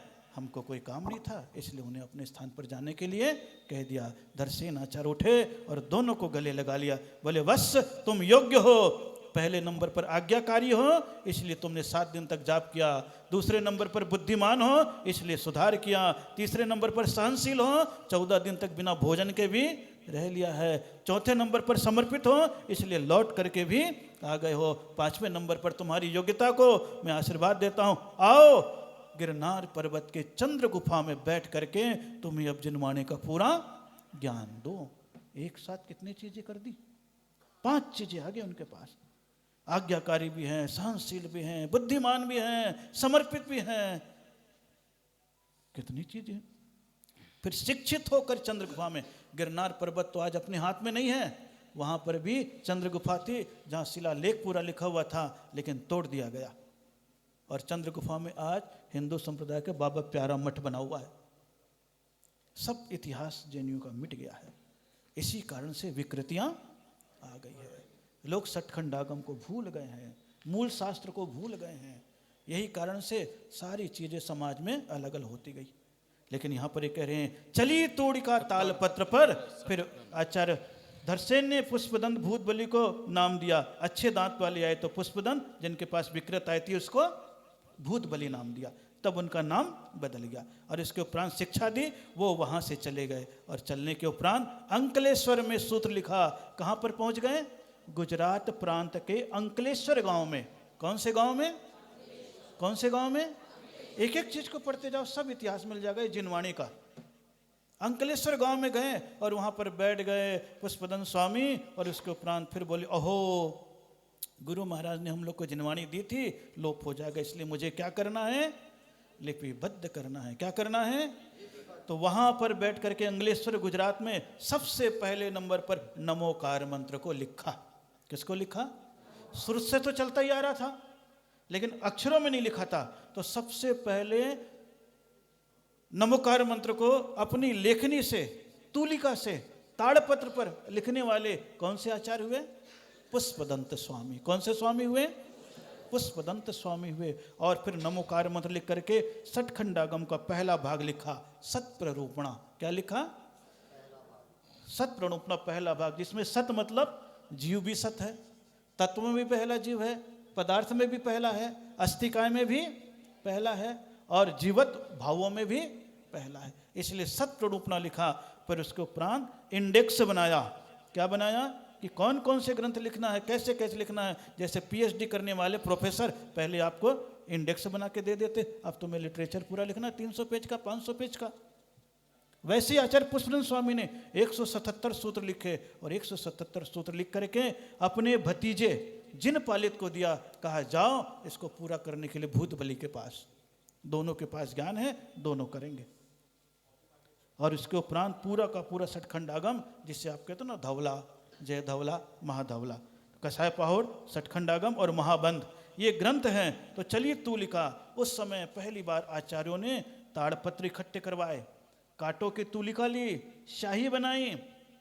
उस समय भी लोगों ने उनसे कहा महाराज आप तो आरंभ कर रहे हो, शाही है, पत्ता है, जीव मरेगा, इतना सोचते हैं तो जिनवाणी लिखी भी नहीं जाती। लेकिन उस समय सारे कष्टों को झेला। सोचो जरा से एक कविता लिखते हो तो कितना संभाल के रखना पड़ता, कहीं गुम ना जाए। उनके पास तो कोई साधन नहीं, श्रावक ने कर लिया, वृक्ष एक कोटर में रख दिया, 4-4 महीने 6-6 महीने तक एक एक सूत्र को लिखते रहे। तो ताड़पत्र में कांटों की लेखनी से, आज तो बहुत अच्छी लेखनी आ गई है, 1 मिनट में फर्राटे से लिख लो 1 पेज। लेकिन सोचो ताड़पत्र पर लिखने वाले जैसे नक्काशी कर रहे हैं वैसे, और इतने अच्छे करना। एक समय वो था हम लोग का सौभाग्य कि जब भी बाहुबली की यात्रा को जाते थे तो फिर मूड़बद्री जरूर जाते थे। किस लिए जाते थे? बोले ताड़पत्र रखे हुए हैं, 2 रुपये, 5 रुपये, 10 रुपये दे करके क्या करते थे आप? दर्शन करते थे। इतना सौभाग्य था। लेकिन समाज सठखंडागम को भूल गई, पुष्पदंत को भूल गई, भूत बलि को भूल गई। मैं वही तो याद दिलाता हूं, जब भी मैं मंगलाचरण बोलता हूं तो क्या बोलता हूं? मंगलम भगवान वीरो, मंगलम गौतमो गणी, मंगलम पुष्पदंताद्यो, जैन धर्मोस्तु। और ये आचार्यों ने लिखा है शास्त्र में, तदो मूल तंत्र कत्तारा वड्डमाण भड्डारो, अणु तंत्र कत्तारा गौतम स्वामिनो, ओ तंत कत्तारा भूय बलि पुफ दंतायो मोह दोष रहित मुनिवरा। पेज नंबर 73 में देख लेना आप, आचार्यों ने लिखा, लेकिन अपन भूल गए, क्योंकि अपने यहाँ मंगलम भगवान वीरो दीपावली का द्योतक है। किसका द्योतक है? क्योंकि पूरे 24 तीर्थंकर में महावीर स्वामी का ही दीपावली मनाया जाता है। 23 का मनाया क्योंकि वो शासन नायक है, इसलिए पहले नंबर पर मंगलम भगवान वीरो शासन नायक है। मंगलम गौतमो गणी हैं, 1445 गणधर्व में है, लेकिन गौतम स्वामी का नाम आता है क्योंकि गौतम स्वामी से ही जैन दर्शन में गुरु पूर्णिमा चली है। चातुर्मास की स्थापना के बाद कौन सा पर्व आता है? गुरु पूर्णिमा। गौतम स्वामी की दीक्षा का आता है, इसलिए दूसरे नंबर पर क्या कहा? मंगलम गौतमो गणी। तीसरे नंबर पर कहा जाता है मंगलम पुष्पदंताद्यो।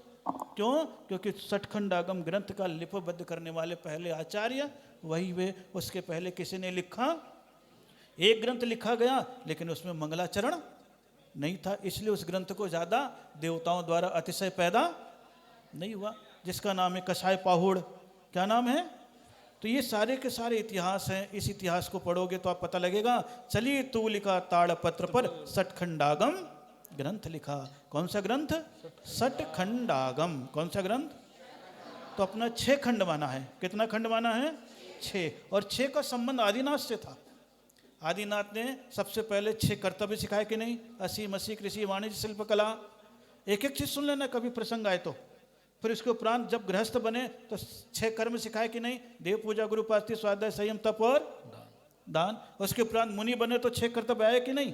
समता, वंदना, स्तुति, प्रथम, स्वाध्याय, सट आवश्यक बताया कि नहीं बताया? उसके उपरांत वही 6 परंपरा आ गई। तो 6 काल में ये अंतिम काल आने लग गया। ये कौन सा पंचम काल आया? तो कौन सा लिखा? सठखंडागम। चक्रवर्ती किसको विजय करता है? 6 खंड को विजय करता है। किसको विजय करता है? तो ये ज्ञान के चक्रवर्ती माने गए थे।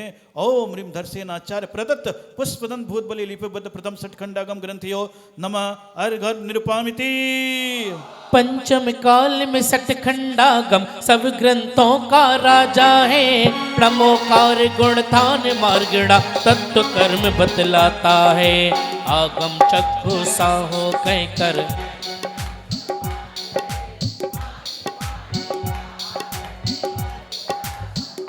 हाँ, माँ जिनवाणी का सदैव आदर करते हुए पूजा करो।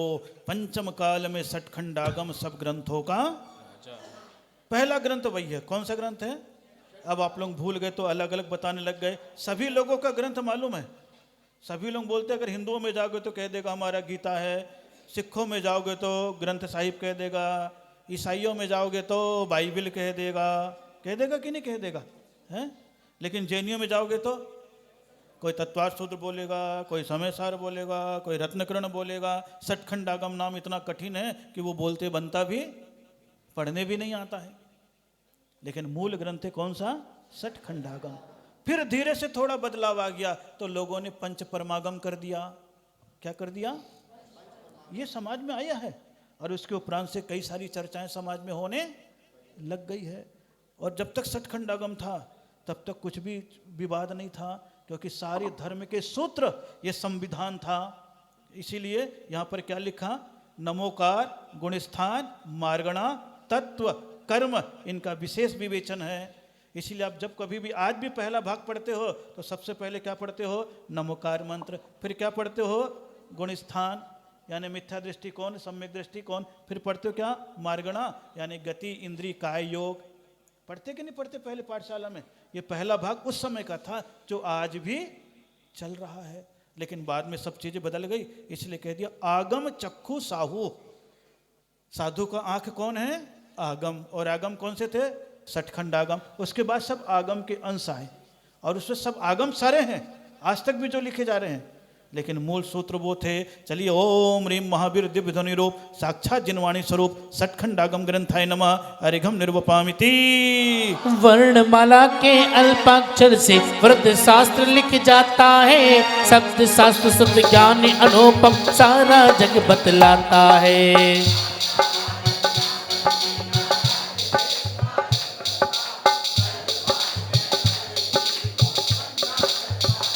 देख लो वर्णमाला के कितने अक्षर हैं, उतने ही स्वर उतने व्यंजन। 14 स्वर और 33 व्यंजन, उससे कितने सारे शास्त्र लिख गए। तो इसीलिए कहा वर्णमाला के अल्पाक्षर से बहद शास्त्र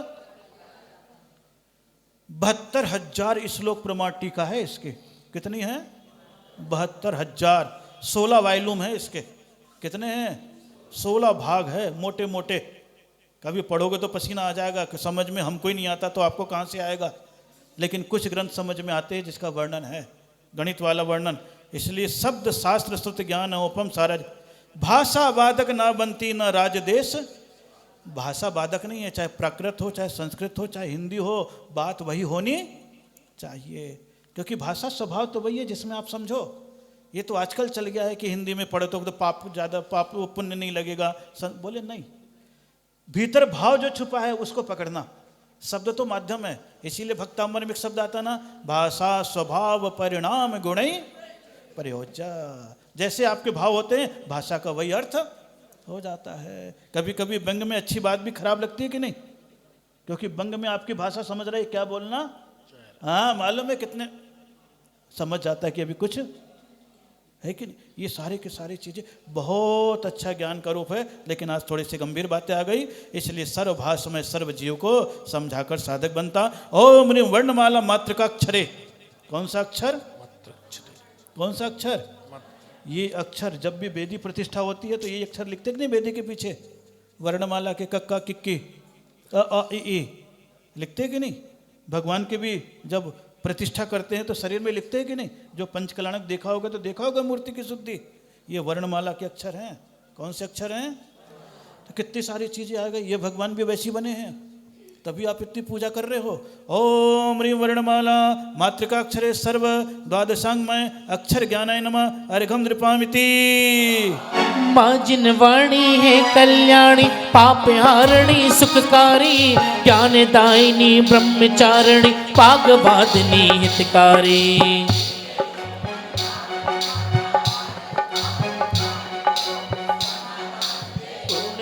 दे अर्घावल स्वीकार। हाँ, जिनवाणी को माँ मान लिया और अपने आप को बच्चा। माँ का प्रेम इतना होता है कि माँ खाना भी खा रही होगी और बच्चे को गोद में खिला रही होगी, और बच्चा कहीं गंदगी भी कर दे तो माँ बच्चे के ऊपर गुस्सा नहीं करती है। एक हाथ से थाली को कोने में करती है, साड़ी को और बच्चे को पकड़ती है और कोने में जा कर के बच्चे की भी सफाई कर देती है, अपने शरीर की भी सफाई कर देती है। लेकिन बच्चे पर कोई क्रोध कि बेटा तूने मेरे को खाते समय गंदगी क्यों करी। उसी प्रकार जिनवाणी माता है। जब तुम उनके गोद में बैठ जाओगे, बाहर व्यसनी भी बन करके आ जाओ, पापी भी बन करके आ जाओ, हिंसक भी बन करके आ जाओ, गाली भी बको, तो भी माँ जिनवाणी कहेगी बेटा कोई बात नहीं, तो अभी ना समझ है, गलती कर गया है, आ तू मेरे साथ पढ़, समझ, मैं तुझे नहलाती हूँ, धुलाती हूँ, समझाती हूँ, फिर तुम्हें योग्य बनाती हूँ। ये माँ जिनवाणी करती है। कौन करती है? माँ जिनवाणी। लेकिन हम लोग उस माँ के समान हो गए कि बच्चे बड़े हुए, योग्य हुए और माँ को। उसी प्रकार हम लोग भी दुनियादारी में ऐसे फंसे, जिनवाणी को कहाँ रख दिया? अलमारी में। किस में रख दिया? तो जिनवाणी अंदर अंदर से चिल्लाती है। कभी कभी हम लोग गुजरते हैं तो कह देती है, जिनवाणी जिन देव से रो रो करे पुकार, हमें छोड़ शिवपुर गए कर कुपात्र आधार। जिनवाणी माँ कहती है, कभी कभी बैठे बैठे बातें करती होगी, अरे भगवान जी आप तो निपट लिए, हमें फंसा गए, इनके हाथ में दे गए। अनपढ़ों से ज्यादा खतरा नहीं है, हैं? पढ़े लिखों से भी ज्यादा खतरा नहीं है, कुपढ़ों से ज्यादा खतरा है। क्योंकि पढ़ा लिखा समझता है, अनपढ़ को समझता नहीं, लेकिन कुपढ़ा लिखा उल्टा सीधा काम करवा देता। आज समाज में वितंडावाद कुपढ़ों से, सुपढ़ों में तो बहुत सारी बात आ जाएगी। ये जिनवाणी है, इसलिए यहाँ पर एक एक अक्षर को दे रहे ना, माँ जिनवाणी कल्याणी पाप हारिणी सुखाणी, दिव्य रूप मन भावन माता, बालक का उद्धार करो, क्षमा दान दे। कौन सा दान दो? पूर्ण ज्ञान दे। हमको क्षमा भी करो और पूरा ज्ञान भी दो। और क्या करो ये? अब हम लोग पूरी भूमिका बना के आ गए हैं भगवान की, जिनवाणी की पूजा। अभी तक तो हल्दी लगा रहे थे, शादी के पहले सगाई की तैयारी चल रही थी, अब शादी के भावरे पड़ने वाले हैं। अब आएगा अंग ज्ञान और पूर्व ज्ञान। लेकिन आज आपको ये सब बारी बातें, बहुत सारी बातें बता दी हैं, लेकिन अभी एक बले और करूंगा क्योंकि अभी 5 मिनट और हैं, ताकि फटाफट भी हो जाए। नहीं तो आप कहोगे महाराज जी ओम ह्रीं वाग्वादिनी पाप हारिणी ज्ञानदायिनी दिव्य ज्ञानमय ईश्वर देव्यै नमः अर्घ्यं नृपामिति। पुष्प क्षेपण करते हैं। सरस्वती की वंदना करे ज्ञान विस्तार, पीतक छत क्षेपण करो भक्ति भावे उर्धार। पुष्पांजलिम छिपेत। दूसरे बल्ले पे पुष्प क्षेपण। द्वादशांग में ज्ञान का अंग अंग विख्यात, मम सर्वांगे प्रकट हो सदा नमाओ मात। मंडलेशोपरि पुष्पांजलिम छिपेत। आइए दूसरे बल्ले के अर्घ चढ़ाएंगे। अरे पंच समिति गुप्त व्रतों की चर्चा जिसमें व्रत विशाल, प्रथमई आचार रंग सूत्र है जय नागम की एक मिसाल। म्यूजिक रुक जाओ। अर्घ चढ़ा कर करो वंदना। सबसे पहले नंबर पर आचरण का ज्ञान है। किसका ज्ञान है? इसीलिए आचारांग है। कौन सा है? आचारांग है। और इसमें 8000 श्लोक प्रमाण हैं। ओम ह्रीं मठ शास्त्र पद विभूषित प्रथम आचारांग श्रुत ज्ञान नमः अर्घ्यं नृपामिति। ज्ञान विनय तन अनुप्रेक्षा ज्ञान रण्य साधन है, स्वप्रसमय का वर्णन क्रिया पाए धर्म आराधन है। प्रमाणी सूतक तंग अंबाणी है। महावीर ने कहा पहले समझो क्या, पहले श्रद्धान करो, आचरण करो, फिर सारे का खुलासा करो। पहले अगर खुलासा में चले जाओगे तो अटक जाओगे, इसलिए पहले आचरण है फिर सूत्र है। ओम ह्रीं षट त्रिंशत् पद भूषित द्वितीय श्रुत कृतांग श्रुत ज्ञान नमः अर्घ्यं नृपामिति। छह द्रव्यों का भेद प्रवेदा क्रम सांग बताता चेतक संसारी और मुक्त महान। कर करो वंदना मोक्ष मार्ग पर। ओम ह्रीं द्विचत्वारिंशत् पद भूषित तृतीय स्थानांग श्रुत ज्ञान नमः अर्घ्यं नृपामिति। द्रव्य क्षेत्रीय काल भाव से एक समान कहते हैं, धर्मा धर्माकाश जीव के समान प्रदेश बताते हैं।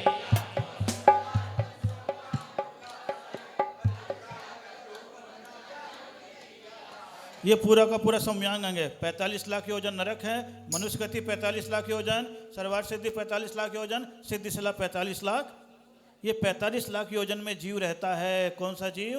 त्रस जीव रहता है। और यहीं से संसार से सिद्धालय को भी जाता है, एक समान है। और इतना ही धर्म द्रव्य है, अधर्म द्रव्य है, आकाश द्रव्य है। ये शास्त्र की बातें हैं। अभी तो स्वाहा बोल लो, क्योंकि ज़्यादा बोलूँगा आपको नींद आएगी।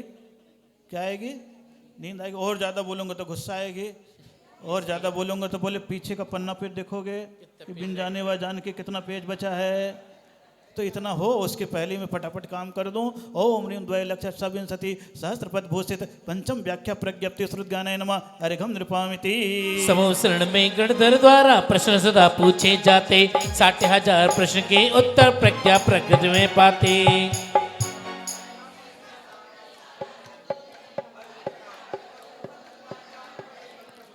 ये 60,000 प्रश्न जो पूछे गए थे, जिसका उत्तर मिला था, उसका नाम है व्याख्या प्रज्ञप्ति। ओम ह्रीं द्वैलक्षविंशति सहस्त्रपद भूषित पंचम व्याख्या प्रज्ञप्ति अंगश्रुत ज्ञानाय नमः अर्घ्यं नृपामिति।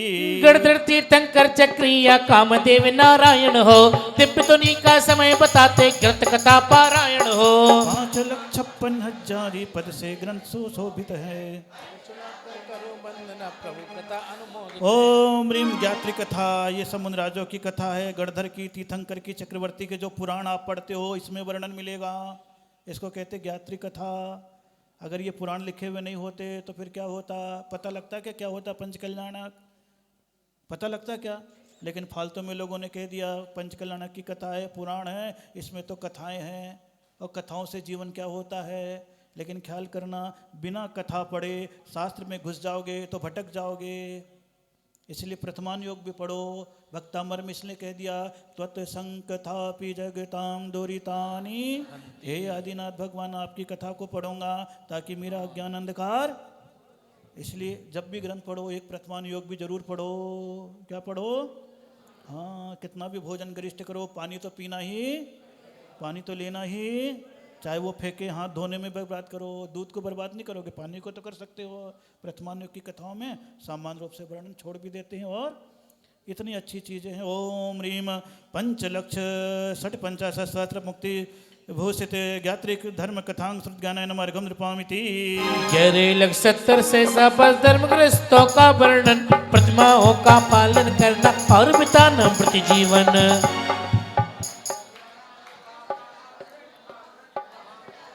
वंदना तीर्थंकर ने जिसे कहा। देख लो, शास्त्र के नाम पढ़ने में ही अटक रहे हैं। उपासकाधीनांग पढ़ने में भी पसीना आ रहा है।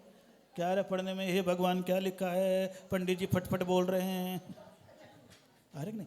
लेकिन उसमें 11 प्रतिमाओं का वर्णन है कि गृहस्थ जीवन में मंदिर आते हो तो जिंदगी शुद्ध हो गई है, प्रतिमा को भी ले लेना। ओम ह्रीम एकादश लक्ष्य सप्तति सहस्रपद भूषित सप्तम उपवास का दिनंग श्रुत ज्ञान नमर्घम नृपामिति। और तीर्थंकर के तीर्थ काल में 10-10 मुनिवर होते हैं, महाभयानक संकट झेले कर्म नष्ट कर देते हैं। 28,000 कहो अर्घ चढ़ा कर करो वंदना। इसमें मुनिराज की है। हर तीर्थंकर के काल में 10-10 मुनिराज घोर उपसर्ग सहते हैं। जैसे सीढ़ी रख दी है, पांव काट दिया है, चील ने आंखें नोच ली है, मुनिराज के टुकड़े टुकड़े कर दिए हैं। ऐसे चिलात पुत्र की कथा सुनते होगे, चंडवेग मुनिराज की सुनते होगे, कथा पढ़ोगे तो ये 10-10 कथा हर तीर्थंकर में उपसर्ग भयंकर होते हैं, उनका वर्णन है। ओम, और केवल ज्ञानी भी होते हैं, उपसर्ग झेल के क्या हो जाते हैं। और ऐसे ओम ह्रीम त्रयोविंशति लक्ष्य अष्टाविंशति सहस्रपद भूषित अष्टम अंतकृत संस्कृत ज्ञानाय नमः अर्घम नृपामिति। संतों के कर्मों के कारण घोर सदा उपसर्ग हुए, धरे समाधि प्राण त्याग कर अनुत्तरों में जन्म लिए। तो संख्या इनकी जानो। ये भी उसी समय 10 होते, लेकिन ये मोक्ष नहीं जाते, अनुत्तरों में जाते हैं। कौन सा? अनुदिश, अनुत्तर, विजय, वैजयंत, जयंत, अपराजित और सर्वात, उसका वर्णन है। और कितना है? 1,92,सहस्र 92,44,000 श्लोक है। इतने सारे वर्णन है, अपने को ज़्यादा टेंशन नहीं लेना है।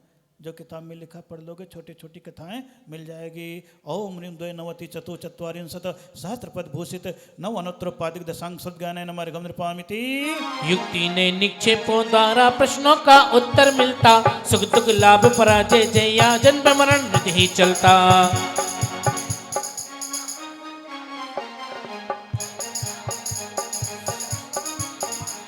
जो आपकी जिज्ञासा होती है, पैदा होने के बाद ही चिंता करने लगते हो, सुख मिलेगा कि दुख, काम चलेगा कि नहीं चलेगा, पढ़ेगा कि ऐसे ही रहेगा, ये सब पूछते हो ना। कितने सारे प्रश्न, सारे प्रश्नों का उत्तर इस ज्योतिष विद्या में प्रश्न व्याकरणांग में मिल जाता है। ओम ह्रीम 93 लक्ष्य 10 सहस्रपद भूषित दशम प्रश्न व्याकरणांग श्रुत ज्ञानाय नमः अर्घम नृपामिति।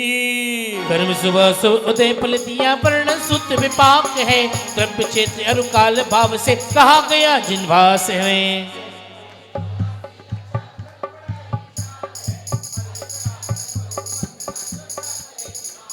किस कर्म का कैसा फल मिलेगा उसका वर्णन इसमें किया गया है। ओम ह्रीम 1,84,80 लक्ष्य पद भूषित विपाक सूत्रांगाय शुद्ध ज्ञानाय नमः अर्घम नृपामिति। 100 करोड़ यर कोटि 63 48 हम लाख सुने, उसमें जोड़े से 36 8 शतक 88 चुने।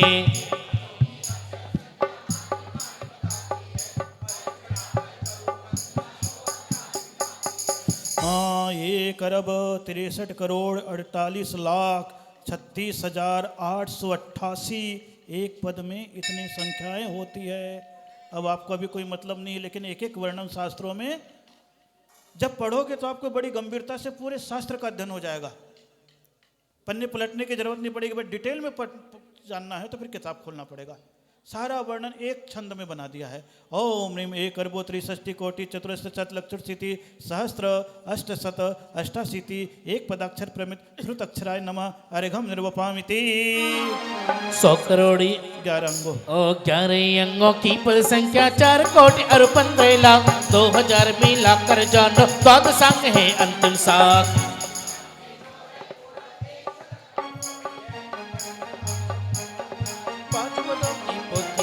इतने सारे पद है, आप इसको पढ़ोगे तो परेशान हो जाओगे। अभी कोटि शतम द्वादश चैव कोटो लक्षाणि शीति तदिकानि चैव पंचाशदष्टौ च सहस्र संख्या में तच्छुदम पंच पदम नमामि। ये श्लोक कह करके रोज वंदना करते हैं, लेकिन अभी तो केवल सुन लो। ओम ह्रीम दुद्भनि उद्भवै 11 पद संख्ये 4 कोटि 15 लक्षाश्च 2 पदै तथाश्च अष्टाधिक अधिक 100 कोटि 68 लक्ष 650 सहस्र पंच पद प्रमित श्रुत ज्ञानाय नमः पूर्णार्घम निर्वपामिति। एक पुनर्गौ लीजिए। निर्ग्रंथों ने ग्रंथ लिखे, सर्व ग्रंथ को छोड़ सौरभ सागर पूजता होकर भाव विभोर। हाँ, निर्ग्रंथों ने कितने ग्रंथ लिखे? निर्ग्रंथ यानी मुनिराजों ने। किसको छोड़ करके? सर्व ग्रंथ को छोड़। इसीलिए उनकी पूजा आज कर रहे हैं। ये पहला विलय का विधान प्रारंभ अर्घ हुआ। ओम ह्रीम श्री जिन्मुखोद्भव संपूर्ण द्वादशांगाय नमः पूर्णार्घम निर्वपामिति। इस प्रकार बड़े हैं। अभी जैसा कि निवेदन किया था, एक मिनट भाई साहब, एक मिनट जी। अभी 4 परिवार राकेश जी के लिए उनके पुत्र, हाँ भैया आगे आ जाएं। एक बार गुरुदेव का सरिता जी आ जाएं। वही मैं देख रहा हूँ, राकेश जी तो सेक्टर 11 के हैं। अच्छा, सरस्वती विहार में आ गए, बहुत सुंदर। चलिए, सेक्टर 11 में उस समय पंचकर्णक में बहुत सारे इन सबके दोस्ती यारी और साथ रहा। फिर यहाँ कब आ गए? 5 साल हो गए। अच्छा, 5 साल हो गए। हाँ, मुझे 8 साल हो गए ना, इसलिए मालूम नहीं चला। लेकिन आए और उस समय से जो भावनाएं जुड़ी हुई थी, यहाँ बैठे बैठे जानकारी मिली होगी आज। और ये सदस्य के रूप में आए हैं राकेश कुमार जी को बहुत बहुत मंगलमय आशीर्वाद है। आए, इनका बेटा क्या नाम है? अंकित। अंकित अंकित जैन, बहुत अच्छा। अंकित ने भी काम टंकित कर दिया, बहुत अच्छी बात है। पिता पुत्र दोनों बहुत बहुत हैं। हाँ, सबको सीए रखो। सीए क्या रखो? जोड़े रखो। बहुत सुंदर, बहुत बहुत मंगलमय आशीर्वाद दोनों परिवार को, राकेश जी को भी, और जो भी यहाँ पर नाम आए थे 4-5, उन सबको भी बहुत बहुत मंगलमय आशीर्वाद है। इसी भावनाओं के साथ चलो पंडित जी, अब आप करा लो, मैं तो जाऊँ 10 के बाद बस जी।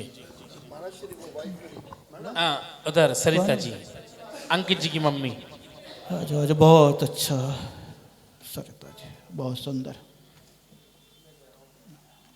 बहुत अच्छा। हाँ, सरिता जी बहुत अच्छा। और जिनमानी माँ का रूप है ना, इसलिए माँ ने बता दिया बेटे को। तो दोनों तरफ माँ का ही वर्णन चल रहा है। किसका चल रहा है? हैं? संसार में 2 ही तो है एक अक्षर में, एक ओम और एक माँ। घर में रहो तो माँ पूज्य है, और यूं धर्म में रहो तो ओम पूज्य है। बाकी तो हाँ और ना लफड़ा है। 2 शब्द एक एक अक्षर के हैं। कितने छोटे छोटे शब्द हैं, लेकिन महत्ता अगर आप देखोगे बहुत गहराई से पैदा होने लग जाता है। तो इस सरिता जी के परिवार को बहुत बहुत आशीर्वाद। अब मैं जाता हूँ। अब यहाँ पर पंडित जी एक बल्ले की पूजा और करा लेंगे। पूर्व आराधना 25 सर्ग बहुत बहुत आशीर्वाद के साथ शेष चर्चा कभी करूँगा। ओम नमः। सिद्धि लक्ष्य 63 पद पंचम प्रकृति प्रकृति प्रकरण कर्म सुत्यानाय एवं 1 कोटि 81 लक्ष्य 5 पद भूषित संपूर्ण परिक्रम सुत्यानाय नमः अर्घम नरोपामति। कर्ता भोक्ता संसारी बर्तन प्रमाण उपयोगमयी पूर्ण पक्ष का सत्य निरूपण निराकांड विज्ञानमयी 88 लाख पद संख्या के न्याय शास्त्र का जन्म कहो।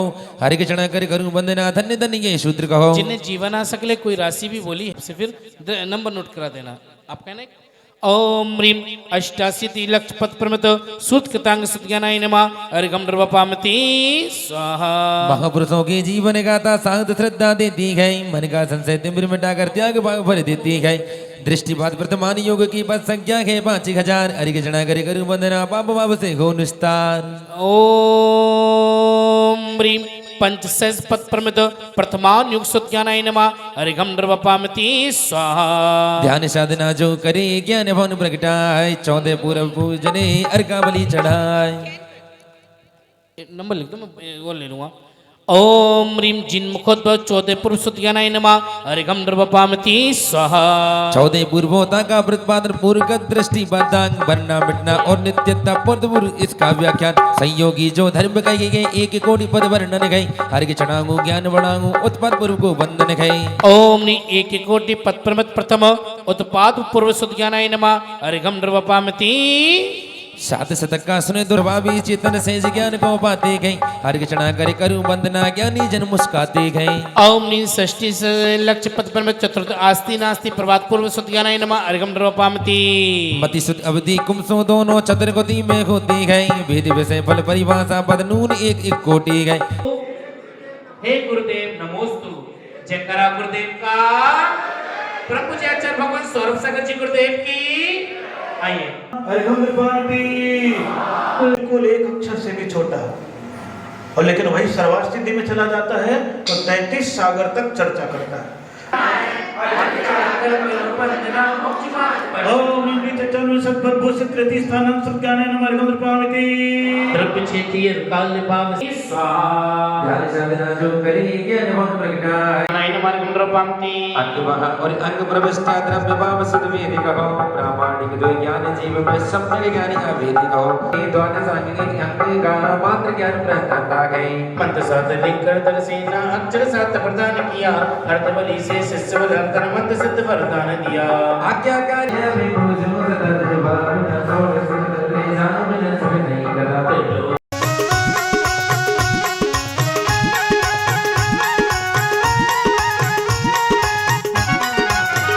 बाजे छम छम छम छमा छम बाजे घुंघरू हाथों में दीपक लेके आरती करो तुम ही मारा वीर हो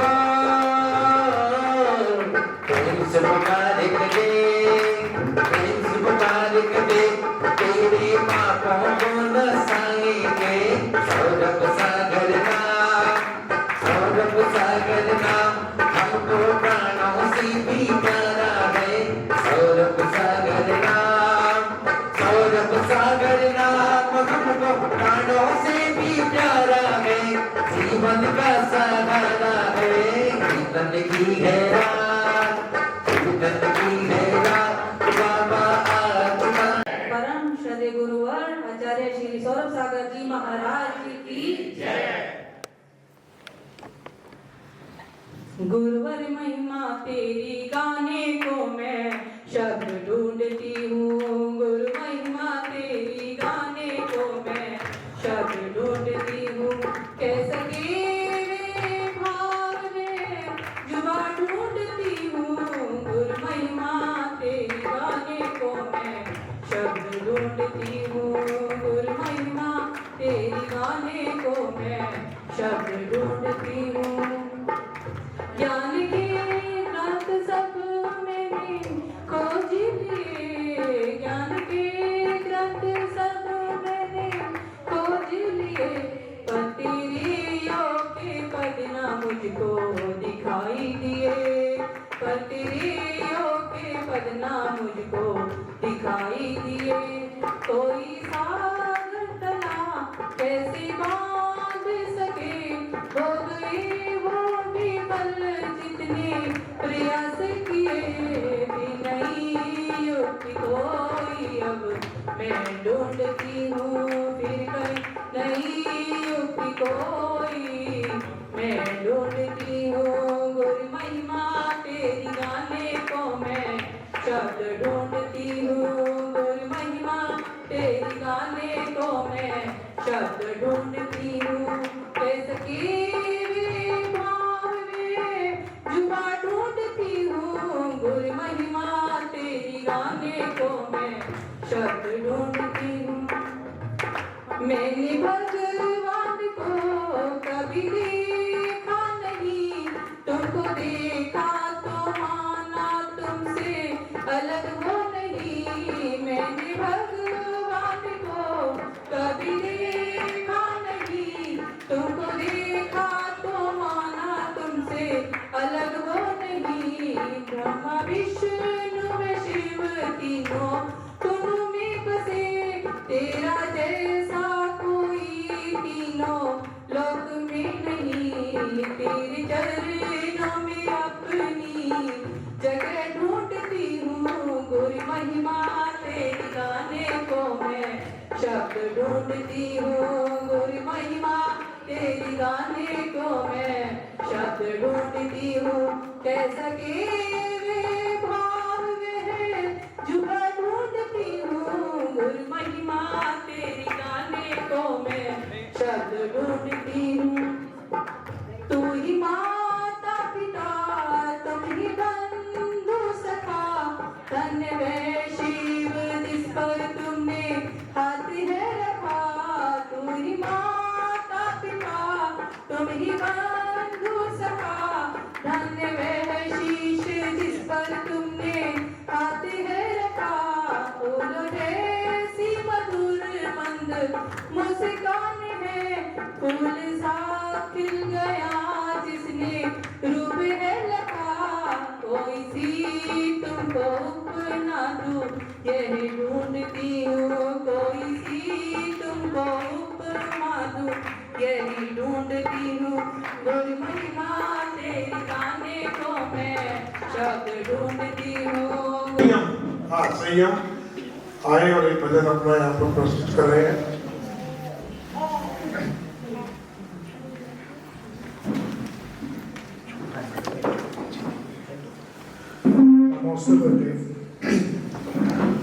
धीरे धीरे मोड़ दो इस मन को इस मन को तो इस मन को मन मोड़ा फिर दर नहीं कोई दूर प्रभु का घर नहीं धीरे धीरे मोड़ दो इस मन को इस मन को तो इस मन को मन लोभी मन कपटी है मन चोर कहते आए पल भर में कुछ जान ले कुछ मान ले कुछ जान ले कुछ मान ले होना एक दिन सिद्ध नहीं कोई दूर प्रभु का घर नहीं धीरे धीरे बोल दो इस मन को इस मन को दो इस मन को जब तक तीरथ धामो बेकार जब तक मन में रहे बेकार पैगाम क्यों नादान क्यों पैगाम क्यों नादान क्यों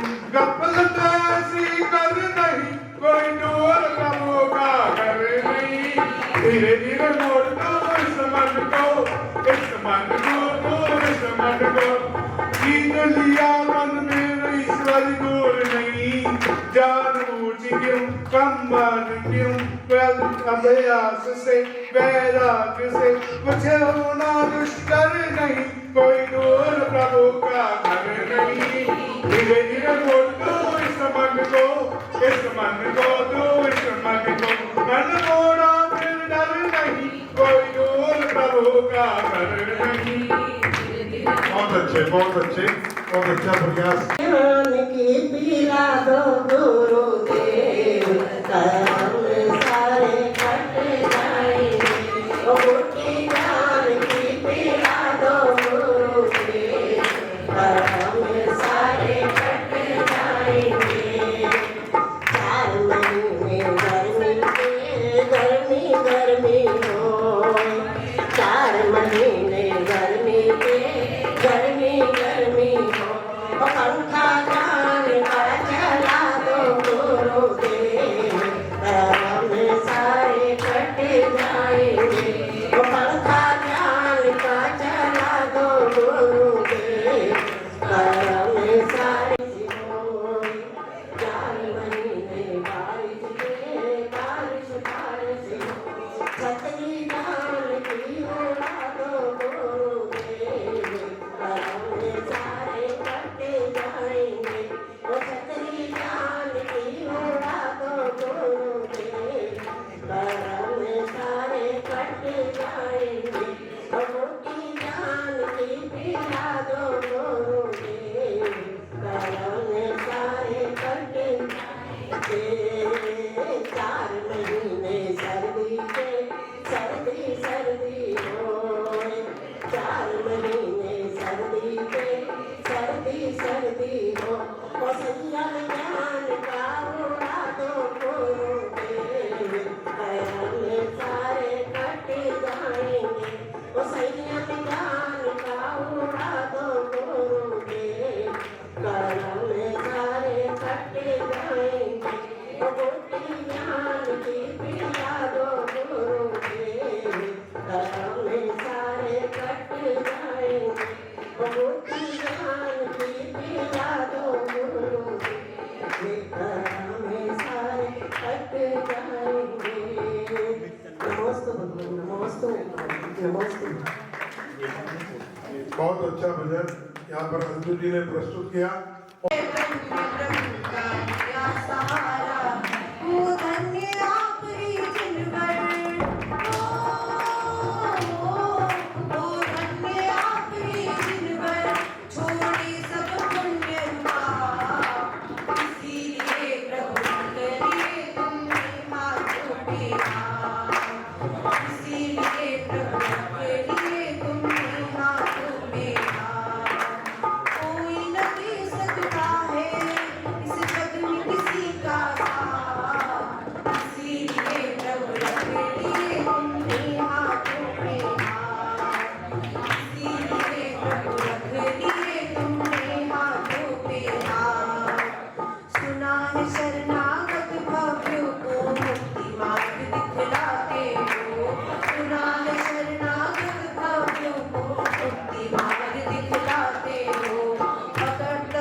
फरमान, इसीलिए प्रभु रख लिए तुमने हाथों में हाथ, इसीलिए गुरु रख लिए तुमने हाथों में हाथ।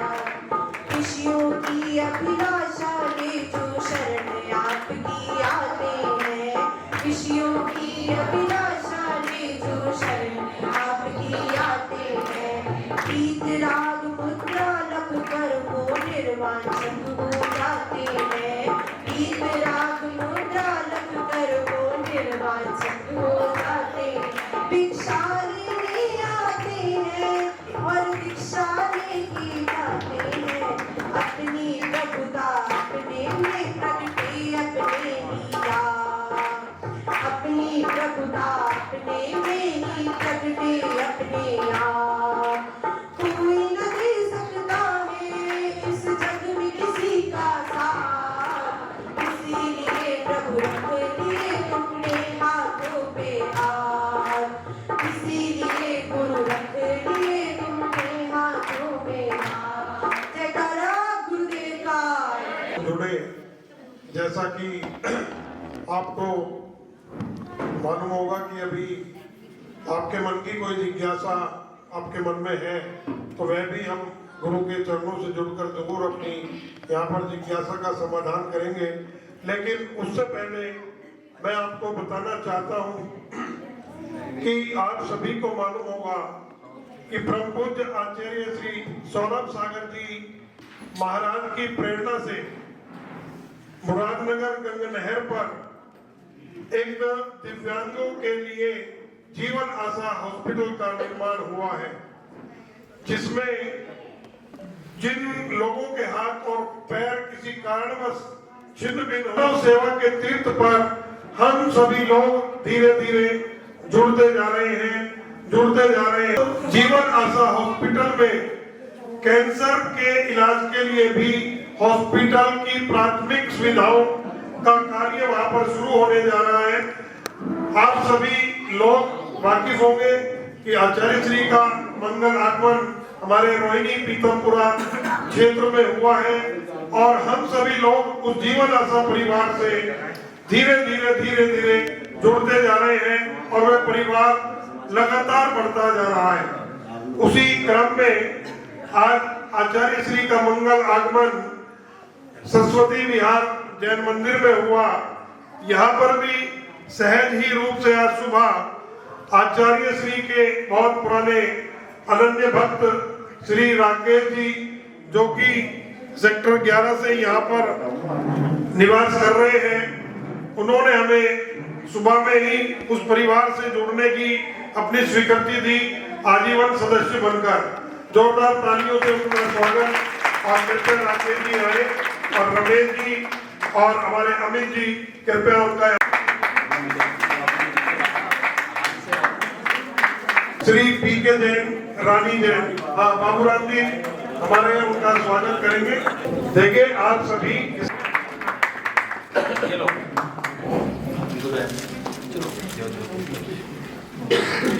शांति से रुचि रखते हैं, तो इस प्रकार की चीजें उसके साथ हो जाती है। क्योंकि आजकल कल्पना में करने लगना, मैं शांत हूँ, मेरे को कोई को कर रहा है, मैं ये कर रही हूँ, इस प्रकार की क्रियाएं अब थोड़ा सिखाने लगते हैं मेडिटेशन के नाम पर। तो जब कभी सब पाठ करते हैं और बैठ जाते हैं एकदम से, तो वो कल्पनाएं कभी कभी साकारता होने लगती है। तो उसको ये जताने की चेष्टा करते कि तुम आंखें बंद कर रहे, तो मैं अंधेरे से नहीं डरती हूँ, मैं सुखी हूँ, मेरा कुछ बिगाड़ नहीं सकता। एलेक्सा में अपने आप चेंज हो जाता है कल्पना में, बाकी ऐसा कुछ भी नहीं। क्योंकि वो सुन रहे थे ना पाठ महावीर स्वामी का, उसी प्रकार की स्मृति में थोड़ा सा बंद करके बैठा हो गया। कई लोगों का ऐसा हो जाता है। पूजा बंद होकर अपने आप स्टार्ट हो हाँ, तो इलेक्ट्रॉनिक चीज भी है और भावनात्मक भी है। अगर कैसेट से सुन रहे हैं अलग बात है, और स्वयं कर रहे हैं तो अलग बात है। सब चीजें चलती रहती है, कोई खास बात नहीं है। ये काल लब्धि भी कह लो और पुरुषार्थ भी कह लो। आप यहाँ पर आए है महाराज जी से कुछ सुनना है, तो कालब्धि तो थी आपके पास सुनने की, लेकिन आपने पुरुषार्थ के एक प्रश्न पूछ लिया, तो दोनों एक साथ हो गया ना। तो पुरुषार्थ, कालब्धि, भाग्य सब एक साथ कभी कभी हो जाते हैं, पता नहीं पड़ता है, लेकिन सबकी स्थिति अपने आप ही होने लग जाती। कहते हैं सूर्योदय भी हुआ और कमल भी खिला, कालब्धि भी आ गई और प्रयास जो सवेरे से चल रहा था उसके रात्रि भर खिलने का एक क्षण में आ जाता है। दोनों चीजें एक साथ हो जाती है। कभी कभी कभी कभी कालब्धि महत्वपूर्ण हो जाती है, कभी कभी प्रयास। क्या महत्वपूर्ण हो जाती है? प्रयास महत्वपूर्ण हो जाती है, कालब्धि कभी कभी खत्म हो जाती है। तो पुरुषार्थ काम कर जाता है कभी कभी। तो हर कार्य में पुरुषार्थ की महत्ता ज्यादा है। किसकी महत्ता ज्यादा है? पुरुषार्थ की महत्ता ज्यादा है। प्रयास आदमी को करते रहना चाहिए। आशिका में भगवान की आशिका भी ले सकते हो और श्री जनवर की आशिका जहाँ पर स्थापना की है उसमें भी एक वंदना के भाव से ले सकते हो। तो दोनों आमने सामने है, भगवान की प्रतिमा सामने और रुद्राक्ष की स्थापना सामने। तो एक भावात्मक चीज है। निकटता से संबंध बनाने के लिए वो ठोना में स्थापना कर देते हैं। नहीं तो भगवान तो सामने स्थापित है, लेकिन हमें संतुष्टि नहीं मिलती कि आप वहां बैठे हो, हमें संतुष्टि नहीं, आप वहां से उठ करके कहाँ आ जाओ, मेरे पास आ जाओ। ये स्वाभाविक क्रम होता है। आप भी महसूस करते होंगे, महाराज जी को आपने पहले बोला महाराज सरस्वती विहार आ जाओ, तो सरस्वती विहार का मंदिर तो दूर था, फिर बोले आप मेरे घर ही आ जाओ, और निकटता चाहे ना। फिर घर में भी आ जाते तो कहते कमरे में आ जाओ। तो ये जो निकटता के भाव है वो एक श्रद्धात्मक चीज है। इसलिए वेदी में भगवान बैठे, आपने कहाँ बुला लिया? ठोने पे बुला लिया, और फिर कहते मेरे हृदय में आ जाओ। तो श्री जनवर की आशिका लगा ले। तो ये कौन सी चीज है? ये भावना की चीज है। कौन सी चीज है ये? तो भावना से ये सारी क्रियाएं करते रहनी चाहिए। इसी के साथ फिर ईर्ष्या से कैसे बचें? अपनी ईर्ष्या को छोड़ने के लिए सामने वाले की तरक्की में अपने को संतुष्ट रहना चाहिए। क्या रहना चाहिए? चाहे उसकी तरक्की हो, चाहे उसकी उपलब्धि हो, चाहे संपत्ति हो, चाहे सौंदर्य हो, चाहे प्रभुत्व हो,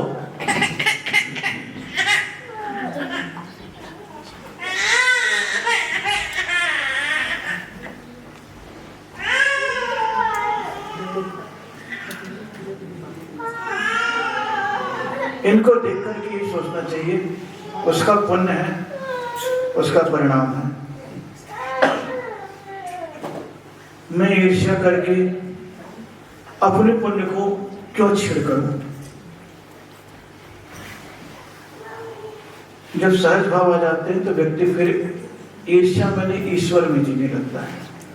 कहता है प्रभु जितने मैंने तुम्हारी भक्ति करी उतना ही मुझे मिल रहा है। उसने अतीत में करी होगी अच्छी, आज प्राप्त हो गया। उसने गुण पैदा किया, आज मिल गया। मेरे को उससे कोई मतलब, उसका अपना भाग्य है, मेरा तो उसमें जलने की कोई बात ही नहीं रहती। हम लोग जलते कब है? जब हमारी अपेक्षा उसके जैसे बनने की, पाने की हो जाती है। तो ना उसके जैसे बनने की करो, ना पाने की करो। अपने आप में खुश रहो। नीम कभी भी गन्ना होना नहीं चाहता है क्या? है? अमरुद कभी नीम होना चाहता है क्या? दोनों आजू बाजू में पेड़ भी रहते हैं और दोनों लहराते हैं, दोनों खुश रहते हैं, दोनों अपने आप ही फलते फूलते। तो इंसान को ऐसे हो जाना चाहिए कि मेरा उससे कोई तात्पर्य, मेरे भाग्य में इतना ही बस। ईर्ष्या सहज रूप से कम हो जाती है। ईर्ष्या तो हमारी अपेक्षाओं से होती है। किससे होती है? अपेक्षाओं से। वो जहां मिट्टी खत्म होगी ईर्ष्या। अभी आप बैठे हो, सबको देख रहे हो, कोई ईर्ष्या के भाव नहीं है, तो क्या अभी मुझसे मतलब है? कोई ईर्ष्या भाव है क्या? नहीं है। और जरा सा अगर आप अभी देखने लग जाए कि आपसे कोई अच्छे कपड़े पहन के आएगा, जब देखो तब से मेरी अलग, शाम अलग, दोपहर अलग दिखाने के लिए आ जाती है। अपने आप फिर सुन के अरे उसके पास से उसका भोग करनी, उपयोग करनी है, आपको क्या मतलब? अपने आप आ जाता है। और उधर ध्यान नहीं देते तो उसको ईर्ष्या होने लगती है, मेरे को कोई पूछ नहीं रहा। तो ऐसा काम करो दूसरे को ईर्ष्या हो जाए। अपने मन में भाव पैदा बहुत सारी चीजें, ये सब चीजें दृष्टि थोड़ी सी बदल जाती है, सब कुछ अपने आप ही बदल जाता है। चलिए बहुत अच्छा, आज तो जल्दी काम हो गया, करूं छुट्टी फिर? अभी तो टाइम होने से क्या हुआ? कोई ऐसा थोड़ी ना कि सामान रखा तो नहीं खाना पड़ेगा। छोटी सी कहानी सुना दो। छोटी सी कहानी आपने सुना दिया ना भजन? हो गया ना? चलिए हाथ जोड़ दीजिए फिर। कुछ कहना तो नहीं किसी को? करो छुट्टी फिर।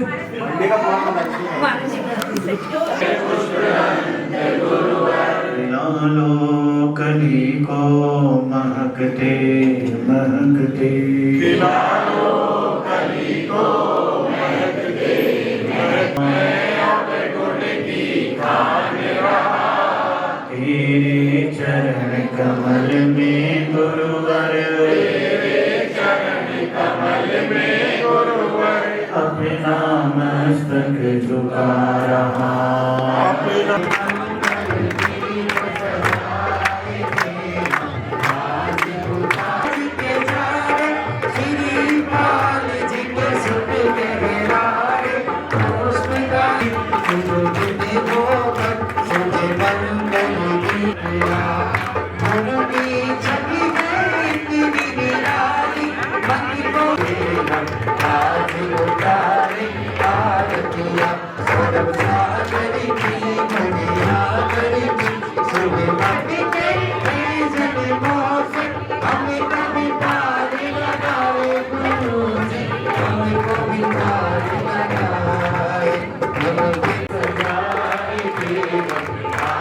लगाए